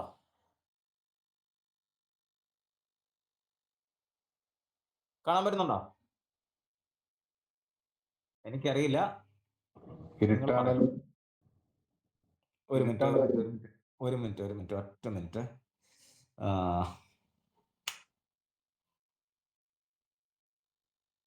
ഇപ്പോ ഭാഗികമായിട്ട് കാണാം. ഇത്രേ ഉള്ളൂ പക്ഷേ ഈ റൂം, ഞാൻ ഇവിടെ ഇരിക്കുന്ന റൂമിന്റെ ഒരു അവസ്ഥ വെച്ചിട്ട് ഇപ്പൊ എങ്ങനെ കാണാം? ബാക്കിൽ നിന്ന് ലൈറ്റ് അടിക്കുന്ന കാരണം മാഷിന്റെ മുഖം വ്യക്തമാവുന്നില്ല. ഓക്കെ, ഇപ്പോഴോ? ഇപ്പൊ സൂപ്പറായി. മാഷ് പഠിച്ചപ്പോ എല്ലാവരുടെയും പേരിലായിട്ട് പറയാണ്. ബിനു മാഷ് കാഴ്ച പരിമിതിയുള്ള ഒരു ആളാണ്, ഡിഫറൻഷ്യലി ഏബിൾഡ് ആയിട്ടുള്ളൊരു ആളാണ്. 100% കാഴ്ചയില്ല, അതാണ് സത്യം. പക്ഷെ ഉൾക്കാഴ്ച അപാരമാണ്. എല്ലാവരുടെയും ഒരു അറിവിലേക്കായി പറയുകയാണ്. Thank you sir, thank you very much. ഞാൻ എന്നെക്കുറിച്ച് പറയുകയാണെങ്കിൽ Mahatma Gandhi യൂണിവേഴ്സിറ്റിയിലും at the same time SNM training കോളേജിലും കാഴ്ച പരിമിതിയുള്ള ആളുകളിൽ വെച്ച് BEd എടുത്തിട്ടുള്ള ആദ്യത്തെ വിഷ്വലി എംപയർഡ് ആയിട്ടുള്ള ഒരു വ്യക്തിയാണ് ഞാൻ. അന്ന് ഈ ഗാന്ധി യൂണിവേഴ്സിറ്റിയുടെ പ്രോസ്പെക്ടസിൽ പ്രത്യേകം എഴുതിയിട്ടുണ്ടായിരുന്നു, blind, deaf and dumb candidates are not eligible for admission. അപ്പൊ അതിനെ മറികടന്നുകൊണ്ടാണ് ഞാൻ അന്നത്തെ കാലഘട്ടത്തിൽ, ഞാൻ 2000-2001 കാലഘട്ടത്തിലാണ് SNMൽ നിന്ന് പാസ് ഔട്ട് ആവുന്നത്. പിന്നീട് BEd കഴിഞ്ഞ് ഒരു 6 മാസം തികച്ച് എനിക്ക് വെറുതെ ഇരിക്കേണ്ടി വന്നിട്ടില്ല. അതിനു മുമ്പേ ഞാൻ സർക്കാർ സർവീസിൽ പ്രവേശിച്ച ഒരു പരിധിവരെ എന്താ പറയുക, ഭാഗ്യമുള്ള വ്യക്തിയും, മറ്റൊരു രീതിയിൽ പറഞ്ഞാൽ അങ്ങേയറ്റം ഹതഭാഗ്യനായിട്ടൊരു വ്യക്തിയും ഞാൻ തന്നെയാണ്. ഇത് പറയുന്നത് മറ്റു ചില കാരണങ്ങൾ കൊണ്ടാണ്, അതൊക്കെ നമുക്ക് പിന്നീട് ചർച്ച ചെയ്യാം. ഇപ്പോൾ ഞാൻ ഈ ഒരു പുസ്തക വിചാരം കേട്ടപ്പോൾ എനിക്ക് അങ്ങേയറ്റം അഭിമാനം തോന്നി. കാരണം എൻ്റെ കോളേജിലെ എനിക്ക് ശേഷം വന്ന എൻ്റെ മോളുടെ പ്രായത്തിലുള്ള ഒരു കുട്ടി, അതും മലയാള സാഹിത്യത്തെ ഇത്ര ആഴത്തിൽ പഠിക്കാൻ താല്പര്യമുള്ള ഒരു കുട്ടി.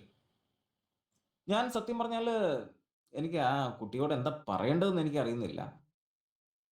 ഇപ്പം റാംമോഹൻ സാറിൻ്റെ ഒരു പുസ്തകത്തെ ഇത്ര ഏറെ ആഴത്തിൽ പഠിക്കണമെന്നുണ്ടെങ്കിൽ, കാരണം ഞാൻ അദ്ദേഹത്തോട് ഒരിക്കൽ ഞാൻ MAക്ക് പഠിക്കുമ്പോഴാണ് തോന്നുന്നു എനിക്ക് ഒരു കുറച്ച് സമയം സംസാരിക്കാൻ ഒരു അവസരം കിട്ടിയിട്ടുണ്ട്. സാർ അത് ഓർക്കുന്നുണ്ടോ എന്ന് എനിക്കറിയില്ല. എന്നെ സാറിനെ അന്ന് പരിചയപ്പെടുത്തിയത് അന്നത്തെ ശാസ്ത്ര സാഹിത്യ പരിഷത്തിന്റെ ഒരു പ്രവർത്തകനായിരുന്ന ഇ ഡി ഡേവിസ് ആണ്. ഡേവിസിനെ ഒരുപക്ഷെ സാറിന് അറിയായിരിക്കും. ഡേവിസ് ചേട്ടനാണ് എന്നെ സാറിനെ പരിചയപ്പെടുത്തുന്നത്. അപ്പം ഞങ്ങൾ അന്ന് ഒരുപാട് കാര്യങ്ങൾ സംസാരിച്ചു. ആ സംസാരിച്ച കൂട്ടത്തിൽ നമ്മുടെ വിദ്യാഭ്യാസ മേഖലയിൽ വന്നുകൊണ്ടിരിക്കുന്ന അല്ലെങ്കിൽ ഭാവിയിൽ വരാൻ പോകുന്നതായിട്ടുള്ള മാറ്റങ്ങളെക്കുറിച്ചൊക്കെ ചുരുങ്ങിയ സമയം കൊണ്ട് സംസാരിക്കാനുള്ള ഒരു അവസരം എനിക്ക് സാറുമായിട്ട് ഉണ്ടായിട്ടുണ്ട് ഒരിക്കലും. ഞാനന്ന് കേരളവർമ്മ കോളേജിൽ, ഞാൻ പ്രീ ഡിഗ്രി മുതൽ PG വരെ തൃശ്ശൂർ കേരളവർമ്മ കോളേജിൽ പഠിച്ചിരുന്ന ഒരാളാണ്. ഞാനന്ന് ഒരു സജീവ രാഷ്ട്രീയ പ്രവർത്തകനായിരുന്നു. ആ ഒരു കാലഘട്ടത്തിലാണ് എനിക്ക് സാറുമായിട്ട് പരിചയപ്പെടാനായിട്ട് അവസരമുണ്ടായത്. അപ്പോൾ എന്തായാലും സാറിൻ്റെ പുസ്തകത്തെ ഇത്ര ആഴത്തിൽ വിശകലനം ചെയ്ത് സംസാരിക്കണം എന്നുണ്ടെങ്കിൽ ആ കുട്ടി തീർച്ചയായിട്ടും എനിക്ക് അസംശയം പറയാൻ കഴിയും, ശോഭനമായിട്ടുള്ളൊരു ഭാവി കുട്ടിക്കൊണ്ട്. തീർച്ചയായിട്ടും ഞാൻ ആ കുഞ്ഞിനോട് പറയുന്നത് ഇത്ര മാത്രമേ ഉള്ളൂ, കഴിയുമെങ്കിൽ മലയാള സാഹിത്യത്തിൽ ഡോക്ടറേറ്റ് എടുക്കാൻ കഴിയുമെങ്കിൽ ചെയ്യണം. കാരണം അതിനുള്ള അത്രമാത്രം കാലിബറുള്ളൊരു കുട്ടിയാണ്. അതുപോലെ പിന്നെ ഞാൻ അവിടെ പഠിക്കുന്ന ഒരു കാലഘട്ടം എന്ന് പറഞ്ഞാൽ എന്നെ ഏറ്റവും അടുത്തറിയുന്ന എൻ്റെ ഗുരുക്കന്മാരെന്ന് പറഞ്ഞാൽ രണ്ട് പേരായിരുന്നു. ഇപ്പോൾ കൃഷ്ണകുമാർ സാറിനെ ഞാൻ ഗുരു എന്ന് പറയുമ്പോൾ അദ്ദേഹം ഏതെങ്കിലും ക്ലാസ്സിൽ എന്നെ നേരിട്ട് പഠിപ്പിച്ചിട്ടുള്ളത് കൊണ്ടല്ല, മറിച്ച് അദ്ദേഹത്തിൽ ഞാൻ നേരിട്ട് പഠിച്ചിട്ടുള്ള ചില പാഠങ്ങളുണ്ട്, അല്ലെങ്കിൽ ഇപ്പോഴും പഠിച്ചുകൊണ്ടിരിക്കുന്ന ചില പാഠങ്ങളുണ്ട്. കാരണം പലപ്പോഴും ഫോണിൽ വിളിച്ച് ഞങ്ങൾ മണിക്കൂറുകൾ സംസാരിക്കാറുണ്ട് ഇപ്പോഴും. അപ്പോൾ ആ സമയത്തൊക്കെ അദ്ദേഹം എനിക്ക് തരുന്ന ചില അഡ്വൈസസ്, അതായത് the most valuable things this world that I believe. അതാണ് എനിക്ക് കൃഷ്ണകുമാർ സാറിൽ നിന്ന് കിട്ടുന്നത്. അന്ന് ഞാൻ അവിടെ അഡ്മിഷൻ എടുക്കുന്ന സമയത്ത് ഒരുപാട് പ്രശ്നങ്ങൾ എനിക്ക് നേരിടേണ്ടതായിട്ട് വന്നിട്ടുണ്ട്. അതിൻ്റെ വിശദാംശങ്ങളിലേക്ക് ഞാൻ കടക്കുന്നില്ല. എങ്കിൽ പോലും അതേക്കുറിച്ച് വളരെ കൃത്യമായി അറിയാവുന്ന ഒരു വ്യക്തിയായിരുന്നു കൃഷ്ണകുമാർ സാർ. പലപ്പോഴും ഉച്ചയൂണ് കഴിക്കാൻ കാശില്ലാതിരുന്ന എൻ്റെ കയ്യിലേക്ക് 10 രൂപ നീട്ടിക്കൊണ്ട് പോയി ഊണ് കഴിച്ചോടാ എന്ന് പറയുന്ന ഒരു അധ്യാപകനായിരുന്നു നമ്മുടെ കൃഷ്ണകുമാർ സാർ. കാരണം അന്ന് എൻ്റെ ജീവിതം എന്ന് പറയുന്നത് അങ്ങേയറ്റം സങ്കീർണതകളിലൂടെ കടന്നു പോകുന്ന ഒരു ഘട്ടമായിരുന്നു. അപ്പം അത് ഞാൻ പറയാതെ തന്നെ അത് ഉൾക്കൊണ്ട് എന്നെ അങ്ങേയറ്റം സഹായിക്കാൻ മനസ്സ് കാണിച്ചിട്ടുള്ളൊരു വ്യക്തിയാണ് ഇദ്ദേഹം. ഇന്ന് നിങ്ങളെ സംബന്ധിച്ച് നിങ്ങൾക്ക് ഒരു കുഴപ്പമില്ല. നിങ്ങൾക്ക് ആവശ്യത്തിന് ഭക്ഷണം കഴിക്കാനുണ്ട്, നിങ്ങൾക്ക് തരാതരം മാറ്റി ധരിക്കാൻ വസ്ത്രങ്ങളുണ്ട്, നിങ്ങൾക്ക് യഥേഷ്ടം സോഷ്യൽ മീഡിയയിൽ ഇങ്ങനെ വിളയാടാൻ ധാരാളം അവസരങ്ങളുണ്ട്. അപ്പോൾ പിന്നെ നിങ്ങൾക്ക് എന്താ കുറവ്?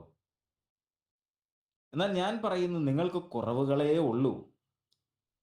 കാരണം ഇത്തരം അവസരങ്ങളൊക്കെ നിങ്ങൾക്കുണ്ടാകുമ്പോഴും നിങ്ങൾക്ക് നിങ്ങളെ തിരിച്ചറിയാൻ കഴിയുന്നില്ല എന്നുള്ളതാണ് നിങ്ങളുടെ ഏറ്റവും വലിയ കുറവ്. ഞാൻ പറയുന്നതാണ്, നിങ്ങൾക്ക് നിങ്ങളെ തിരിച്ചറിയാൻ കഴിയുന്നില്ല, അല്ലെങ്കിൽ നിങ്ങളിലെ മനുഷ്യനെ കണ്ടെത്താൻ നിങ്ങൾക്ക് കഴിയുന്നില്ല. അത് കണ്ടെത്താൻ കഴിയാത്തിടത്തോളം നിങ്ങളൊരു സമ്പൂർണ്ണ പരാജയമായിരിക്കും. മറിച്ച് നിങ്ങൾ ഏത് അവസ്ഥയിലെത്തിയാലും നിങ്ങളിൽ ഒരു വ്യക്തി, നിങ്ങളുടെ ഇന്നത്തെ വിദ്യാഭ്യാസ വിചക്ഷണന്മാരുടെ ഭാഷയിൽ പറഞ്ഞാൽ നിങ്ങളുടെ സഹപഠിതാവ് എന്ന് പറയുന്ന ഒരു വ്യക്തിയെ കൈപിടിച്ചുയർത്തി എത്താൻ നിങ്ങൾക്ക് സാധിക്കുന്നില്ല എന്നുണ്ടെങ്കിൽ നിങ്ങളുടെ ജീവിതം ഒരു സമ്പൂർണ്ണ പരാജയമാണ്. ഞാനിത് പറയുന്നതിൻ്റെ പിന്നിൽ ഞാനിപ്പോൾ 23 വർഷമാവാനാണ് പോണത് അധ്യാപന ജീവിതം നയിക്കാൻ തുടങ്ങിയിട്ട്. ഈ 23 വർഷങ്ങൾക്കിടയിൽ പല തരത്തിലുള്ള വിദ്യാർത്ഥികളെയും രക്ഷിതാക്കളെയും ഒക്കെ ഞാൻ അഭിമുഖീകരിക്കേണ്ടതായിട്ട് വന്നിട്ടുണ്ട്. ഒരു നേരം ഭക്ഷണം കഴിച്ചാൽ അടുത്ത നേരത്തേക്ക് മറ്റൊരാളുടെ മുമ്പിൽ കൈനീട്ടേണ്ട അവസ്ഥ ഉള്ള ധാരാളം വിദ്യാർത്ഥികളും രക്ഷിതാക്കളുമാണ് എന്നെ പോലുള്ള അധ്യാപകർ ജോലി ചെയ്യുന്ന സർക്കാർ സ്കൂളുകളിൽ പഠിക്കുന്ന വിദ്യാർത്ഥികൾ. അവർക്ക് വേണ്ടി ധാരാളമായിട്ട് വിട്ടുവീഴ്ചകൾ ചെയ്യേണ്ടി വരുന്ന ഒരു സാഹചര്യത്തിലൂടെയാണ് ഞങ്ങളൊക്കെ കടന്നു പോകുന്നത്. അതൊക്കെ വെച്ച് നോക്കുമ്പോൾ നിങ്ങളിൽ പലർക്കും യാതൊന്നിനും കുറവില്ല. നിങ്ങൾക്ക് തരാതരം മാറ്റി ധരിക്കാൻ വസ്ത്രങ്ങളുണ്ട്.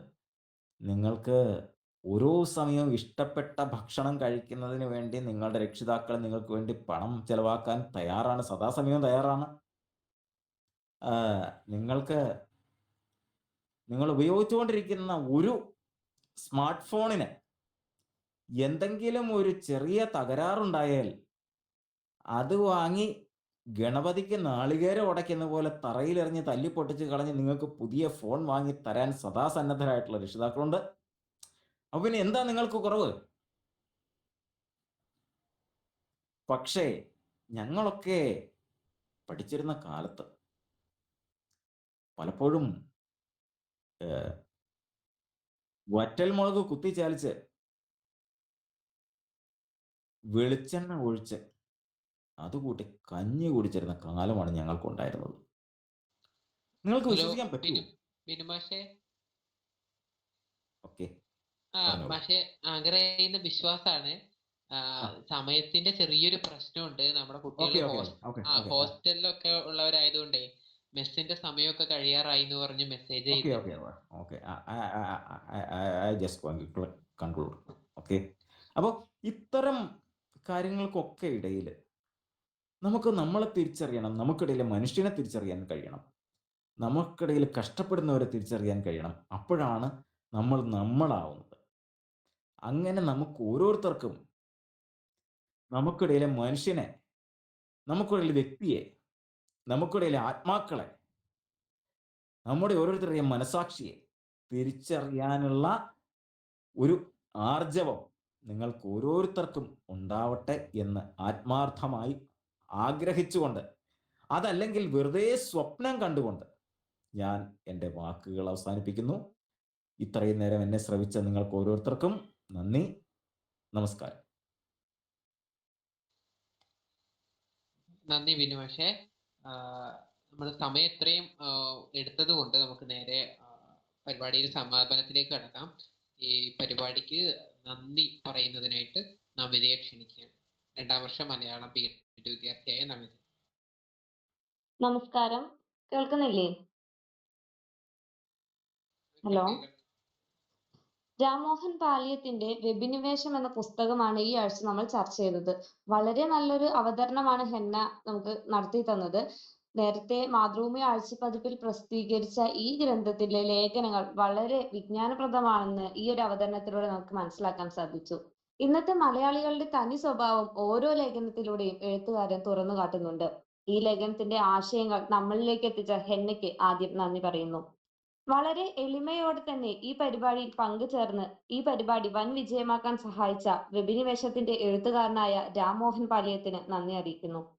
എല്ലാ ആഴ്ചയും ഈ ഒരു പരിപാടി മുടങ്ങാതെ നടത്താൻ മുന്നിൽ തന്നെ നിൽക്കുന്ന ടീച്ചർ കോർഡിനേറ്റേഴ്സായ ഡോക്ടർ KS കൃഷ്ണകുമാർ മാഷിനും ഹീര മിസ്സിനും സ്റ്റുഡന്റ് കോർഡിനേറ്ററായ ലയനയ്ക്കും നന്ദി പറയുന്നു. സ്വാഗതം അർപ്പിച്ച് സംസാരിച്ച സ്നേഹയ്ക്ക് നന്ദി അറിയിക്കുന്നു. ഈ ഒരു പരിപാടിയിൽ പങ്കുചേർന്ന് വിജയകരമാക്കാൻ സഹായിച്ച എല്ലാവർക്കും നന്ദി അറിയിക്കുന്നു. നന്ദി. നന്ദി നമിത.